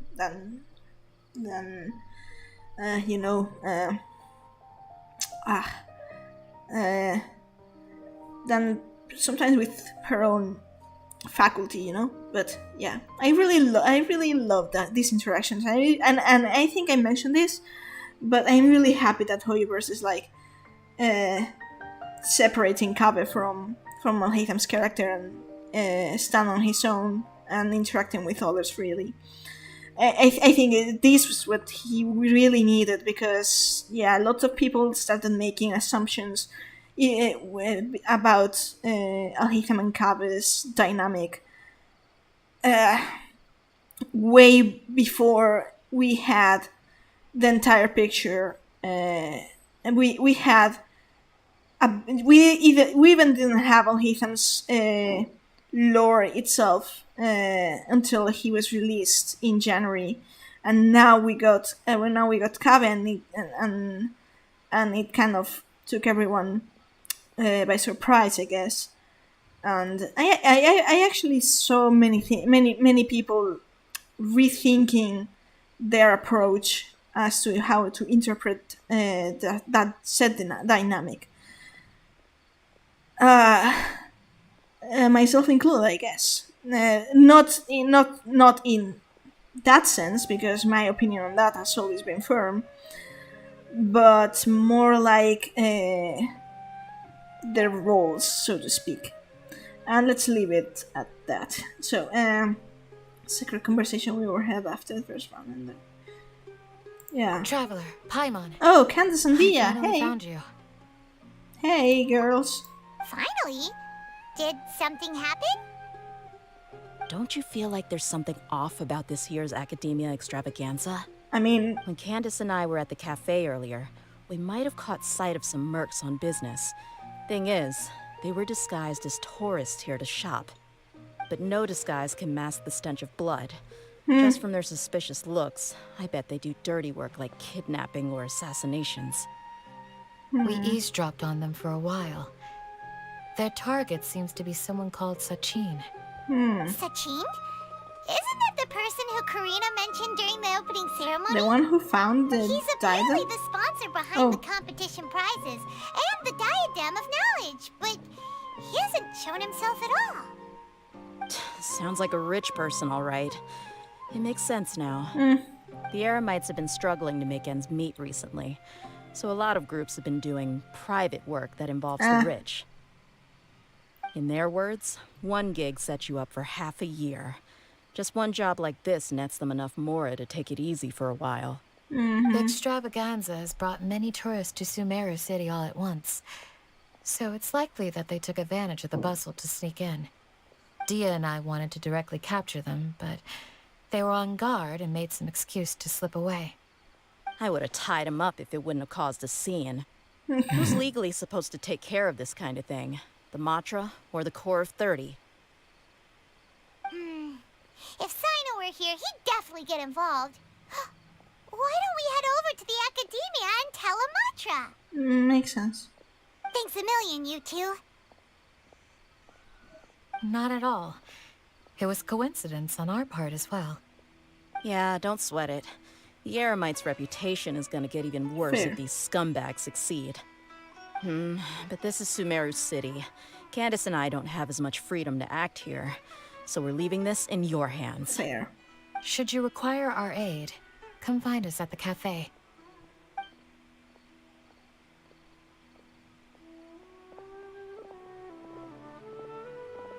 Paimon's noticed that something's bugging you.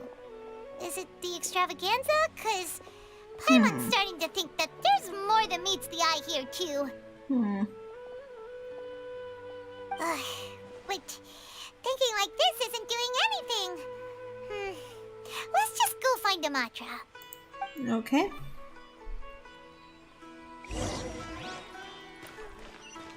Let's see.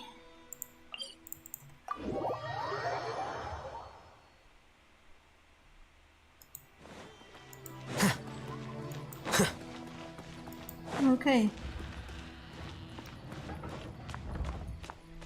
Hey, isn't that the Matra we Oh, investigated? I kind of had my... Yeah, Arav. Arav, wasn't it? Let's go talk to him. I kind of see why they advised to play Alhaitham's story quest in... like, before this event. I had my suspicions, like, let's go find Matra, and I was like, it's going to be the Matra from Alhaitham's quest. Boom! Hello, both. It's been a while. Do you have any issues to report? Yeah.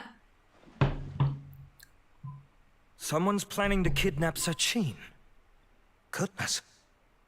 Though I suppose it's not all that surprising. The growing popularity of the extravaganza has given him quite the reputation boost as its sponsor. He's seen as one of these super rich types. Well, since he's got a target on his back now, shouldn't you send some people to protect him? To tell you the truth, we've thought about doing just that. However, Sachin apparently prefers to spend most of his time out doing field work, and hardly ever comes back to Sumeru City. No one has been able to contact him. Our only lead is something he once said. Each time the Inter-Darshan Championship is held, I will be watching from close by to choose a suitable person to inherit my estate. Assuming he remains committed to that promise, then he must be right here in the city somewhere. I suspect that the Eremites in question must have heard about that as well, and decided to come here and try their luck. So they shouldn't know where Sachin is either, right? I would assume not. Anyway, Mahamatra Saino is still on vacation, so I'll handle this.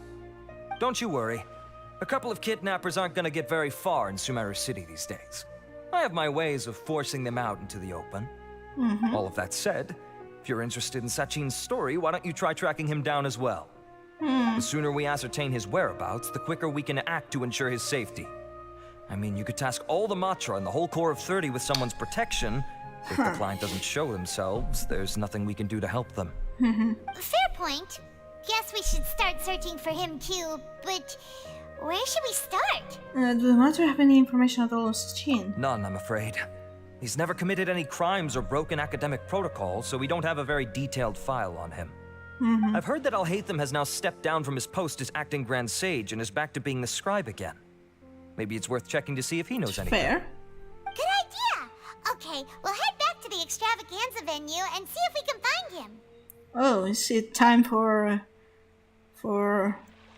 big brain? big brain time, Alhaitham? I mean, okay.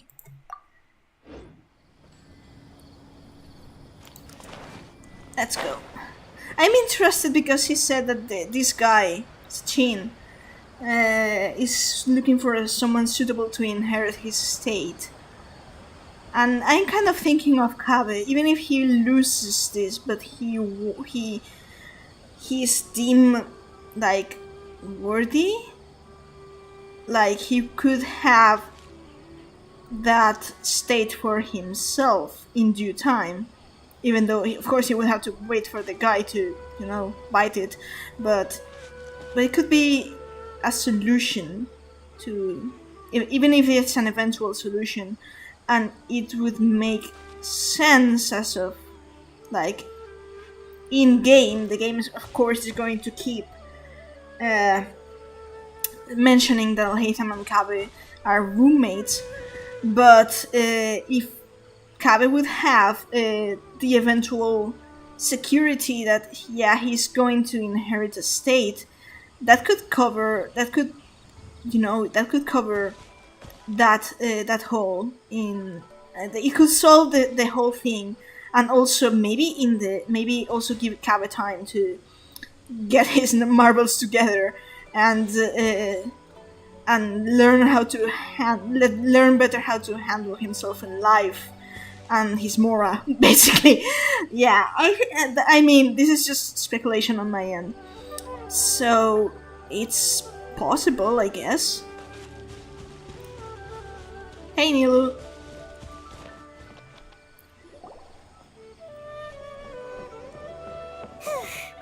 Hey, Nilu, have you seen Al-Haytham anywhere?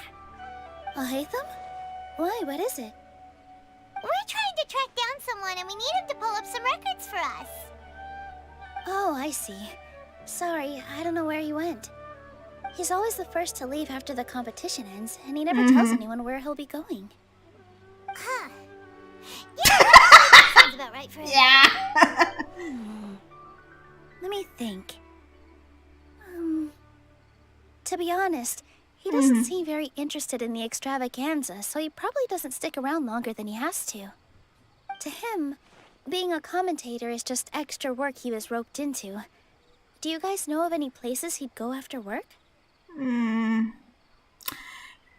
That's interesting. I mean, it could be a tavern because he sometimes says, he says in his voice lines that he sometimes after work he drops by to get a drink. But he is more like I feel like he's more like he went home, but I'm just going to try, because I know this from his friendship unlocked. It's actually amusing because that's when you unlock the friendship lives, and some of them unlock at very high levels. The max level, more about him that he tells is precisely this, and he's like, "What? That wasn't what you wanted to know? I thought that sharing what you do in your private time is like a true paraphrase, like a true sign of trust. Like, because if you want my personal opinions, you can just have them everywhere. Even everyone leaves their opinions in message boards, aka Twitter and social network. So I'm going to try asking this because I'm privy to this knowledge. It may be the case. There's still one more round to go. True. Would he really go to a tavern in the middle of the competition? Oh, here's a thought. Maybe he just went straight home. Yeah. Paimon remembers that his house isn't that far from here, so we might as well check it out. Okay. Yeah, well, I kind of imagine that. Hey, Nilu. I wonder where Al-Haytham would go. No thoughts? Okay.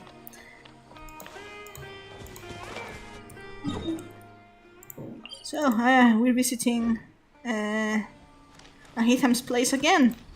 Cool. Oh, come on.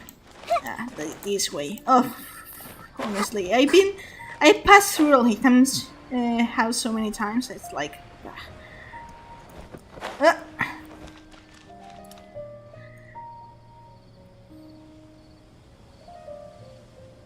Let's try knocking. What are the odds that he just has the headphones blasting and he does, or the soundproofers on, and he just doesn't hear anything? Okay, knock. No answer? Maybe no one's home. I'm betting that's just It feels like me with someone I'm not expecting rings the bell, and I'm like, yeah, not going to bother. I. Hello? Oh, Ethan? Are you in? We need you. I'm off the clock. Screw you. Oh, it's you two? Oh, Kaveh. Oh, Kaveh, you're home. Come on in. I'll get the door for you.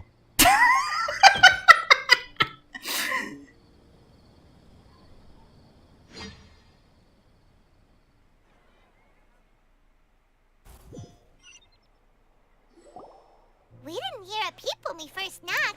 We thought no one was home. I'm kind of amused, like, psst, it's you. I can get you in, but I don't want anyone to see me here. Well, I can't be too careful. Yeah. Someone from the Akademiya came here looking for Alhaitham, and I opened the door for them without thinking. Before long, the whole city would know that I'm living here. Poor guy is terrified of word getting out. You're pretty conscientious about this, huh? So, what happens if someone comes inside looking for him while you're at home? That they'll know that Cab is broke. It's fine, as long as I stay in my own room. Anyway, why would someone just barge in here looking for him? Most people have better things to do. Well... Fair enough. So do you know where he is at the moment? What do you think? Who knows what he does in his free time? All that matters to me is that he's out of the house. You have a quarrel or something? Yeah, surely. I mean, when they don't have a quarrel, that's the question. I wouldn't call it that. He's just incapable of saying anything pleasant at all. I told him how the second round went. I won the lot draw, remember? Because of good karma, of course. Sure. My luck's on the rise. Sure, Kaveh. Now just demolish the chance that it was good karma. Now it's back to to Farazan 80% and Alhaitham 20% maybe? But him, being him... Oh, you wouldn't believe what he said after I was done talking! You're always quick to remind me that you're an upperclassman, and yet you do not problem solve in the manner becoming of an upperclassman. This begs the question of why we attach prestige to seniority at all. What does he mean, manner becoming of an upperclassman? What, am I supposed to earn the title of upperclassman now?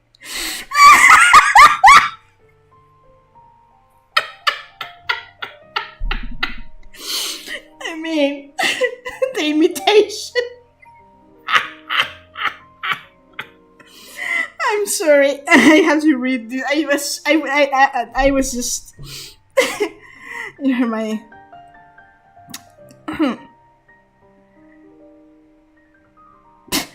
sounds like another of Alhaitham's philosophical questions again. There's the question of why we attach prestige to seniority. So basically, I can imagine how this went. So, surely Kaveh went again with, I'm your senior, and Alhaitham was done with that shit, and yeah.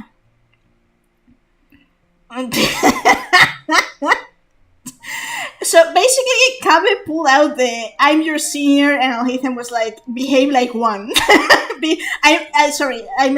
I'm old. I'm your I'm older and I'm a grown person, and he was like, "Yeah, well, behave like one. get your stuff together, you know." And he didn't stop there. He said, "Okay, let's see how this goes." I'd encourage you to reflect on why you've ended up having to rely on luck every round. Frankly, it's incomprehensible to me how you've managed to make it to this age without acknowledging the proverbial elephant in the room of your life.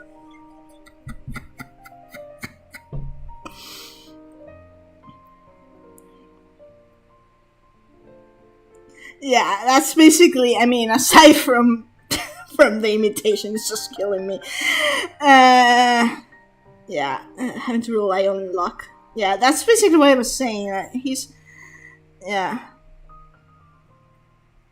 Because both times, Kaveh, the first time he refused to be assertive in regards to how the points should be split, and they ended up drawing lots, and Farusan won. And the second time, well, it might be Farusan. He may be referring to Farusan having decided to choose, if this is what happened, having had to. I mean, there's not the entire possibility. I'll hate him didn't do it, but I'm going to go with Farusan for the time being. To Sage without knowledge in the program.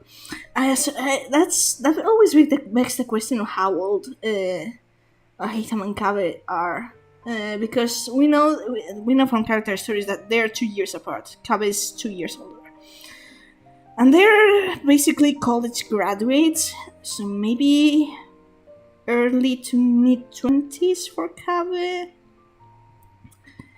My personal canon, more or less, my personal idea is Hitam is around 24, 25, and Kabe would be, by extension, 26 or 27. That's more or less how we see it. But then again, there's no age given. Just all we know is that Kabe is 2 years older. Currently, the proverbial elephant in the room, and you're like, yeah, it's basically, yeah. That's basically what I was discussing earlier. Yeah, that does sound like yeah. what Hatham would say. I've had it with him. Every time I talk to him, it's the same way. He finds a way to infuriate me every single time.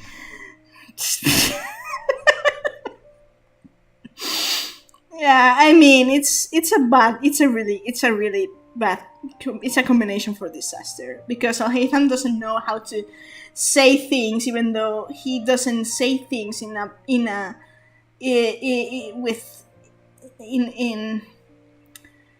he doesn't say things with bad intention, with ill intention.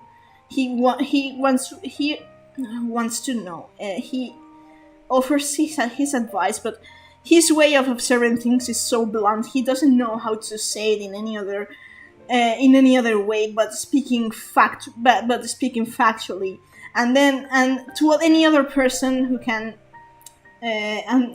just pause and think, you get to see that the real intention that Al-Haytham has. But Kabe is the complete polar opposite, and not in that.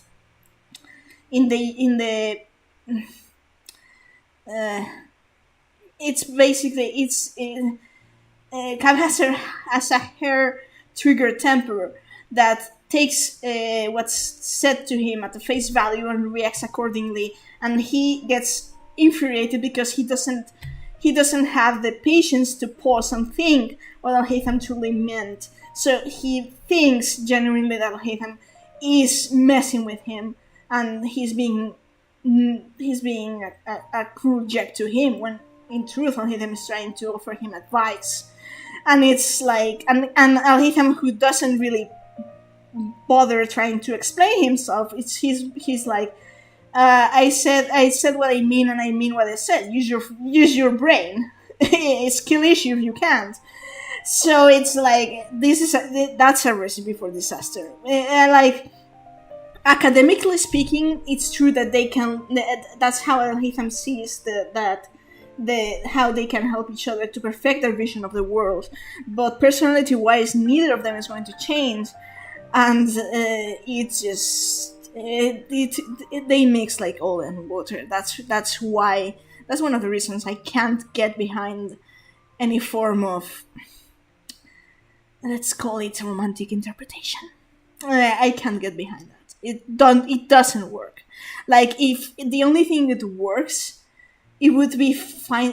The only thing that holds this thing is the mutual respect that they have as scholars, and their former bond that they had as students, not full-fledged scholars.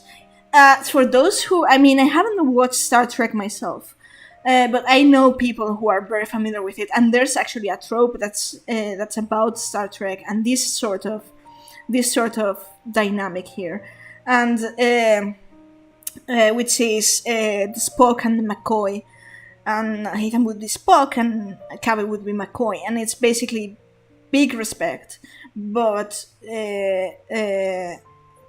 throwing insults and shade at every single chance because of their big, massive differences on their personalities and ideals, so to speak. So yeah, and yeah, it's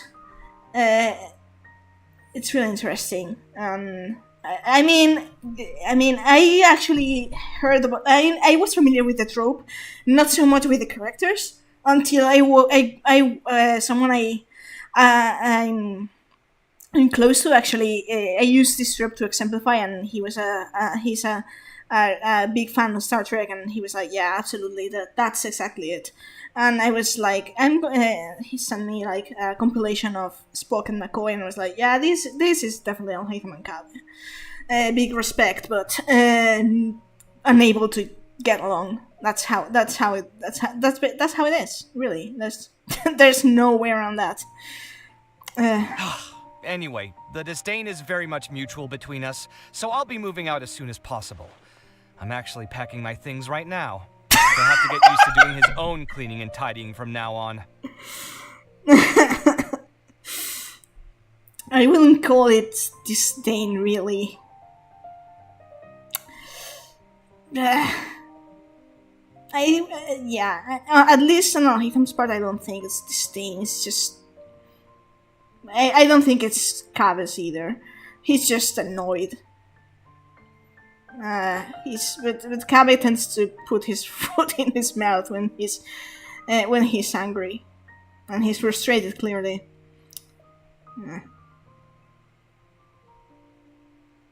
That's actually the last line is actually like the biggest threat of all of this. Like Alhaitham can't really keep a house. If you go, I really hope I can explore a bit after this conversation, because Alhaitham's house is littered with books.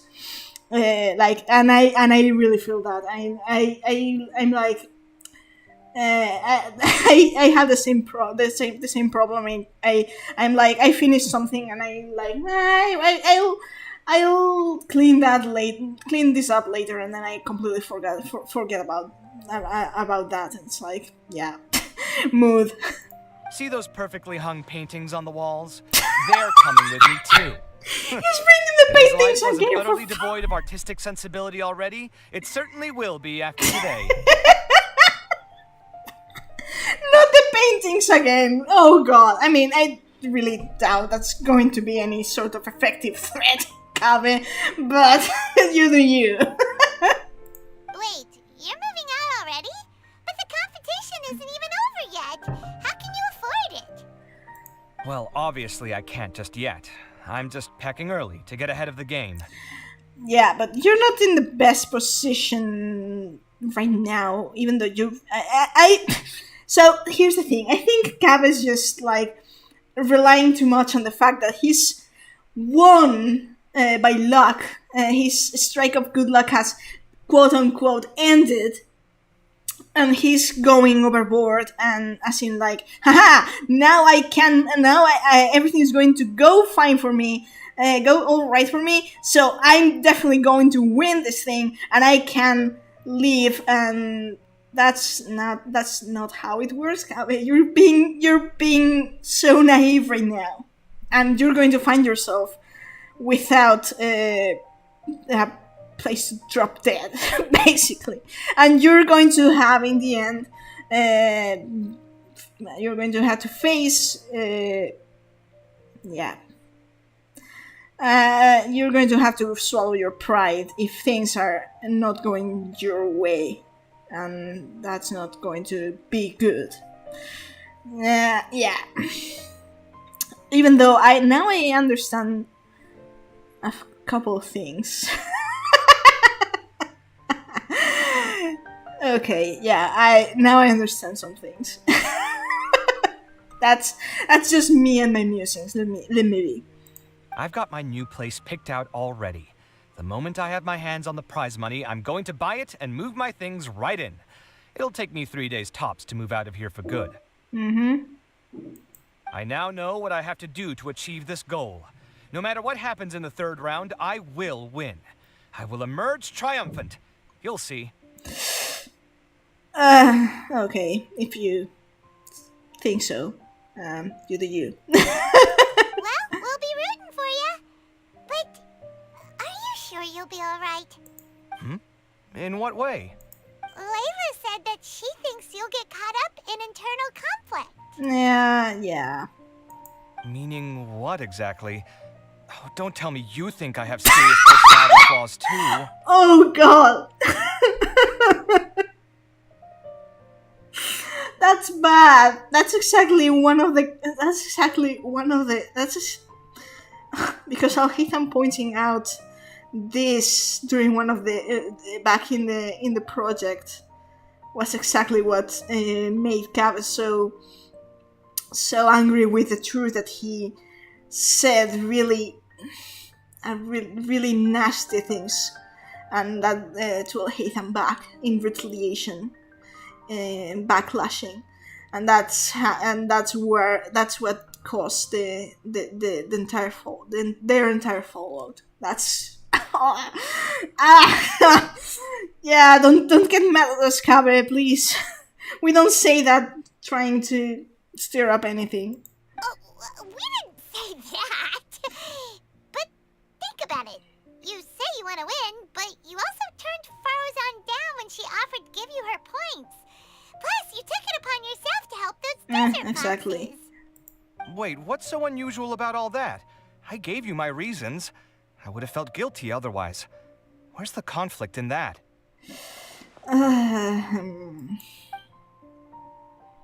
Yeah, why would you feel guilty? Yeah. Well, when you put it like that, yes, why indeed? It's a good question. I guess it's just in my nature. Plus, if I just did nothing, then there'd be no escaping the blame if something bad came of it later down the line. Blame that no one would put on you, Kaveh, but yourself. But yeah. But thinking like that all the time must make your life so exhausting. Not to mention that by helping out, you put yourself at risk. Fainting in the middle of the desert, for example. Was that really worth it? Problem is that, yeah.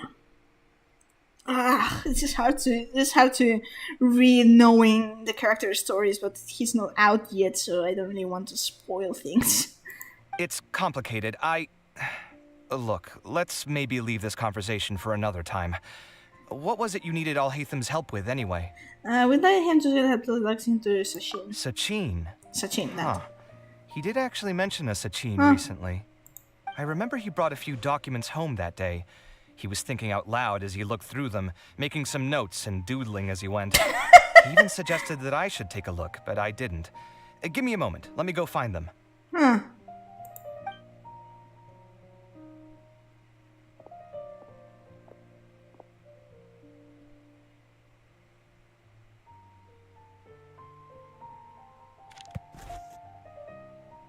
Okay. This is the one. Here, take it. You sure he'd be okay with this? With taking liberties? He's certainly okay with helping himself to my beer whenever he chooses.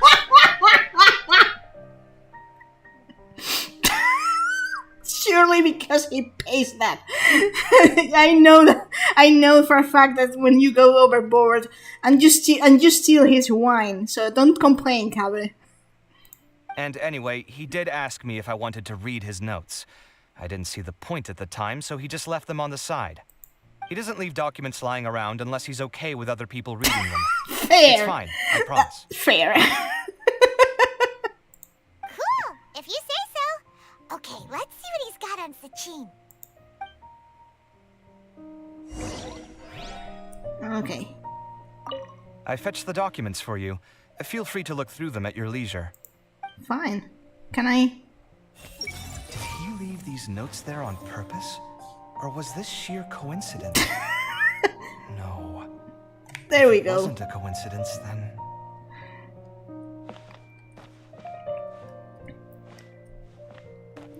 Okay, let's see. I'm very intrigued. Okay.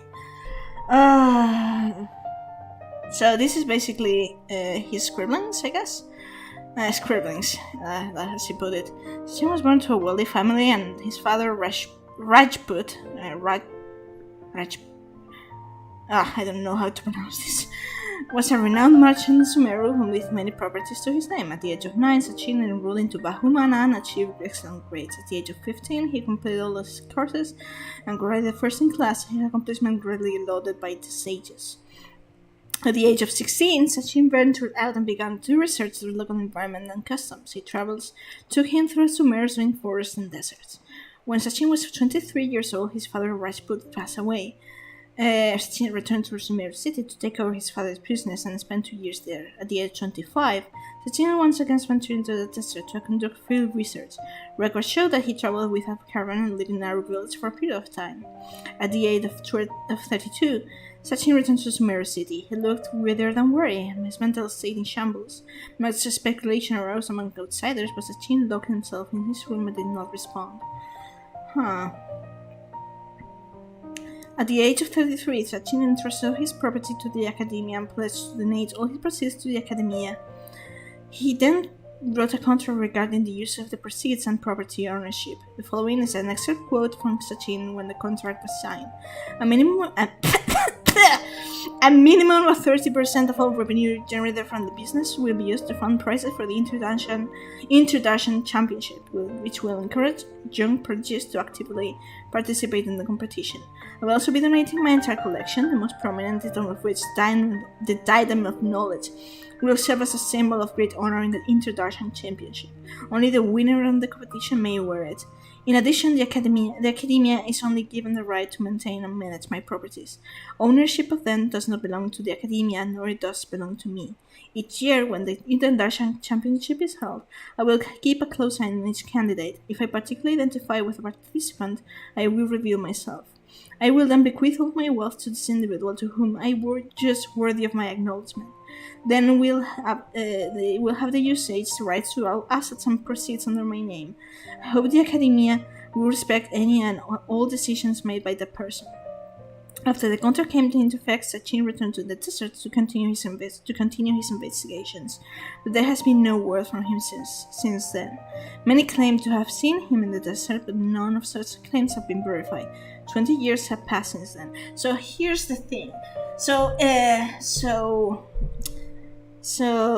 yeah, I guess that Al-Haytham had the same thought process and as I did, as in, even if, I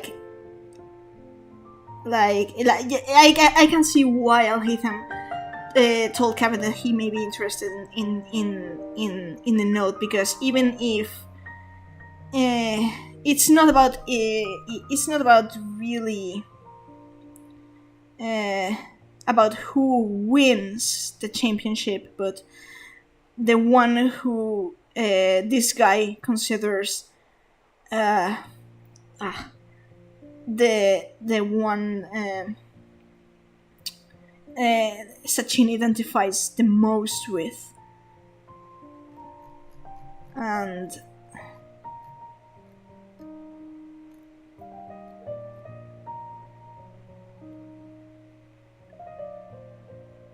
yeah.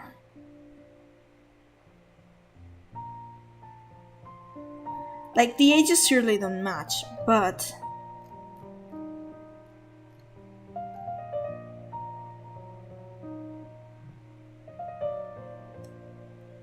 it's interesting though. Age of 9, run to Bahumana. The age of 15, graduated. So it's interesting, as in at which age one does enroll into the Akademiya as a college.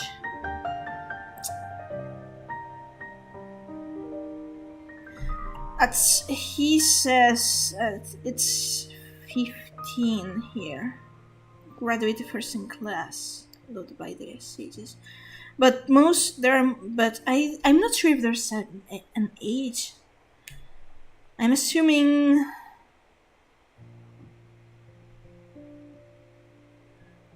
That's complicated now. And I was I was kind of thinking of usual college years for the Akademiya, but we know that, it's known that Al-Haytham enrolled later after his grandmother passed away.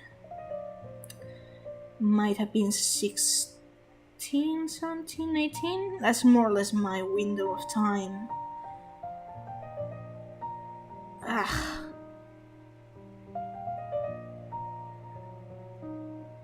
I don't know. It's kind of making me wanting to do the math to figure out at which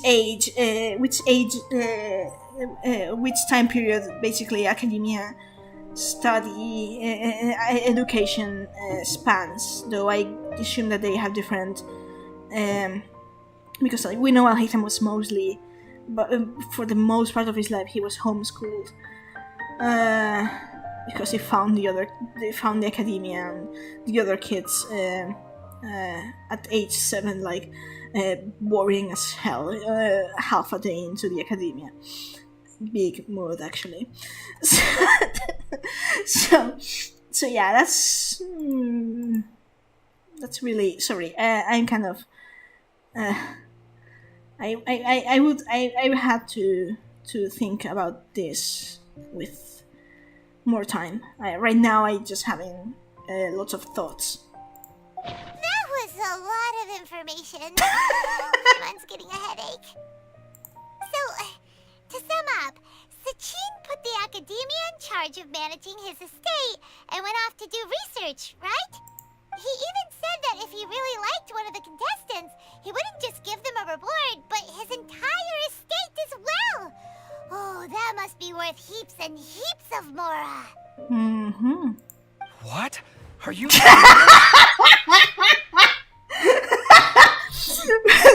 Blurry eyes emoji. All of Sachin's wealth, that's more than I could spend in a lifetime, surely. Heck, if I got chosen, I'd be able to pay off all my debts, then buy a new place, and still have cash to burn. I could build another Palace of Alcazar, except this time, 10 times bigger. Please. Oh, then there's that new project in Oh, Providence, God. of course. The bridge renovation. To do it properly would take upwards of... Oh, mate, no. Hey, snap out of it! You're getting way ahead of yourself there, mister. You're right. First, I need to focus on winning and moving out of this place. Huh? Wait a moment. There's a loose slip of paper tucked in between these pages.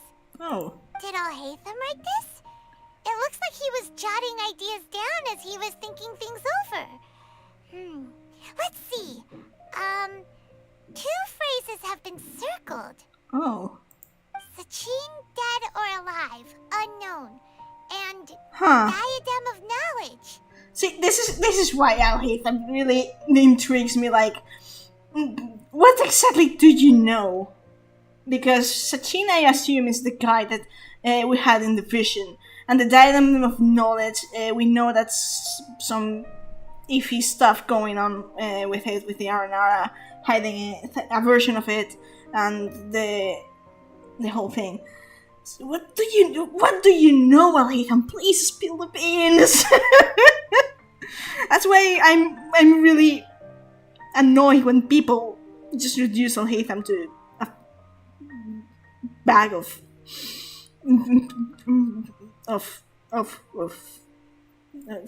fan service stereotypes. I really hate it. He's such a great character. He's so interesting. Some of this stuff is just plain incomprehensible. Is this written in some other language? Let me see. Huh. I recognize this script. Give me a second. Lofty ideals may provide no defense at all against nihilism, but perhaps little decisions can. That's a rough translation anyway. I can't guarantee it's 100% accurate.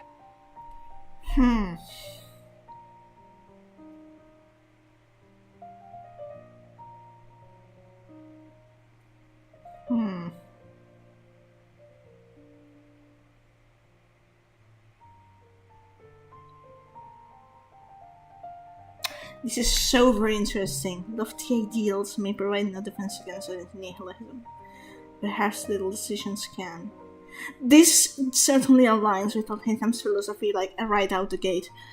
But lofty ideals may provide no defense against nihilism. Lofty ideals, lofty ambitions. It's basically about it's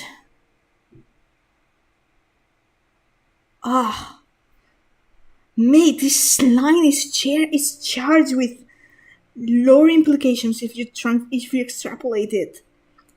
Oh, I don't have the brain cells for this right now. Wow. Little decisions can.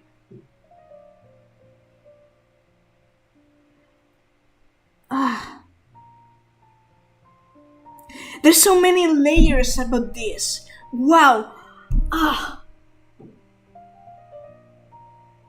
Damn, you'll hate them. My mind just got like, wow. Lofty ideals may not provide defense at all against nihilism, but there has little decisions as what actually can change the world, or what can change our fate, is the small changes we make in our life. Wow, this is wow. I've seen this theme before. That's why I'm trying to think it in Genshin context. Of the ideals, like dream big, but that's going to make you lose the scope, and it's powerless against the ultimate end of things, or some extraneous force that wants to end all. This reminds me of some theories. Wow, one could make an entire lore video on this line, mate. Wow.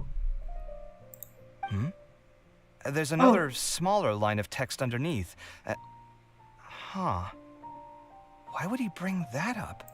Wow, it's so cool that you can actually read this script! We worked together on a project once when we were students. The title was Decoding the Runes and Architectural Philosophy of the Ruins of King Deshret's Civilization. I had to familiarize myself a little with this script at the time. Yeah, I knew that. Oh, interesting. So, any idea what Alhaitham meant by all this? Who knows? The way his mind works is one of the great mysteries of the world. That's not wrong. Fair enough. Well, guess we've learned all we can here. Let's hope my harvestman. No, you're not going to tell me the second line. Screw you, Kabe. Let's hope Arabs made some progress. Yeah, he better catch those crooks. But until then, let's just head out for a stroll. I'm curious as to, I'm quite curious about where is actually Alhaitham. That's an interesting question. Little decisions. What could have been going through his mind when he wrote that? Yes, that's such a great line. I have to really reflect on that, mate. That's just such a lore charge, a meaning charge with a meaningful line charge with lore implications, mate. Wow.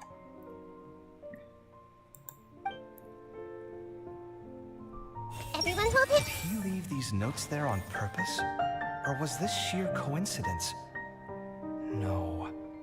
But if it wasn't a coincidence, then... I know this is Alhaitham's study. Does he have a camera here? Huh.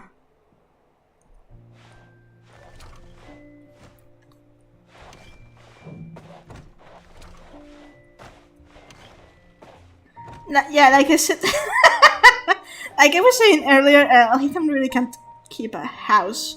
It's all littered with books. He does have the library, of course. What's that? That's oh, I can just sit here. Now, he does have a lens, an enhancing lens here. Isn't this the book? Well, this is definitely one of the books. Isn't this the book that I can't see really? I can't really see the color though. If it was emerald covered, it would be the one of the journal that his grandmother left him.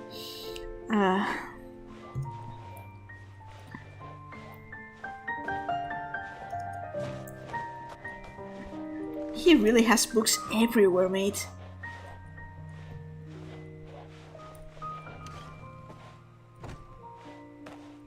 That's interesting. I'm interested in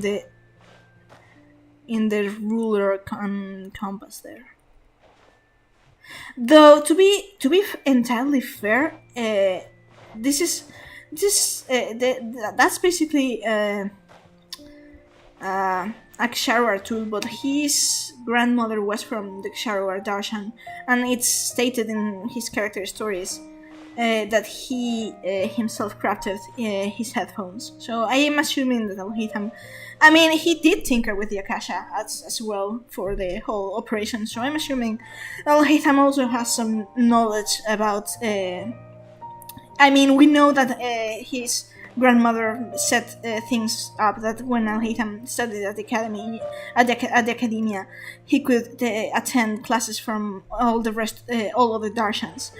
So yeah, it makes sense that he would have taken Ksharuar lessons on crafting and technology, as to afterwards build himself. Basically, Tobat's first Walkman. So he does keep the music player in his pouch. So yeah. So he really has a nice. I'm going to.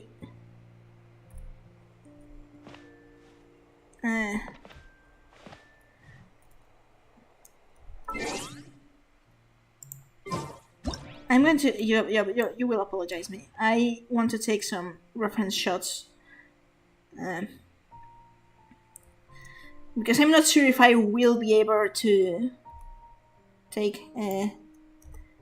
To have the chance of returning, I guess, eventually, but I want the shots for drawing references, and yeah, because if yeah, I am an artist. Apologies, and so this is... Huh. I wonder which one is... I wonder which one is their room. But I think it can be guessed by... I think it can be guessed by the elements. This is likely Alhaitham's room.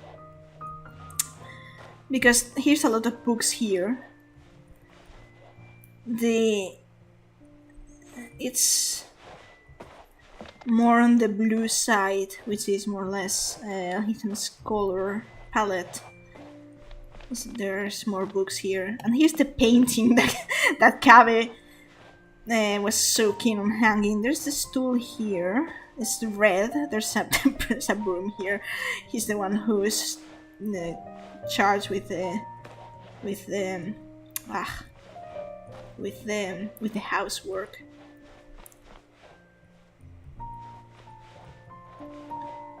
Yeah. So I think it's fairly safe to say this is Cabe's room, because painting, red stool, room, that's more or less his stage, and there's books and stuff. And I don't know what's that box, but yeah, and basically this would be Al-Haytham's. I think maybe I'm not sure about the rocks, but I think they may have to do with. I think there was some reference about the rocks and stuff that they kind of came up with some rock patterns in the teapot, but I don't trust me so much on that. I think that's also basically telling. If I knew more, probably that would be another hint, since there's no other. Well, there are. That's kind of combined here, using both rock patterns. I think these are both those. Huh. But I mean, it makes sense. It's basically both. Their house, even if Cabe is basically. I mean, even if Al-Haytham is the landlord, and it's temporary, but But yeah, so it's quite interesting. See, this is just see, that's basically Meowth at work, trying to that's visual a bit of a visual rhetoric, bit of a visual rhetoric lesson on how to. I think I haven't taken pictures of these because I want to take a reference. Also, I'm kind of remembering. I'm kind of remembering that line of Al-Haytham's when he's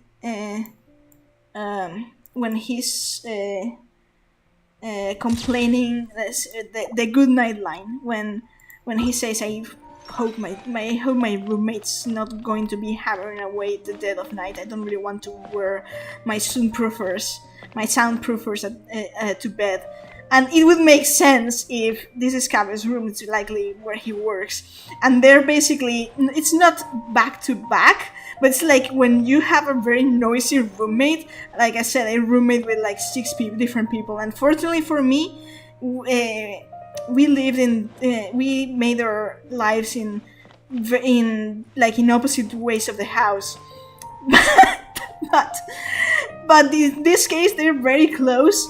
And if Cabe started hammering, Al-Haytham definitely would be hearing the whole mess from his room, and I can't really understand. Like, oh, for fuck's sake, I want to sleep. That's great. I love these details. Yeah. So I don't see any kitchen though. I'm curious. Though I wonder. I mean, of course, the house has its limitations, but I mean, going by college experience, I wouldn't be surprised if this just if the college vibe is basically you order a pizza and make do with that for the entire week. So I wouldn't be surprised if that's what they do. So yeah, that's really interesting. So I wanted to mention something that I think I'm going to save that for the last day because I don't really want to extend this thing. I have a lot of things to ponder about.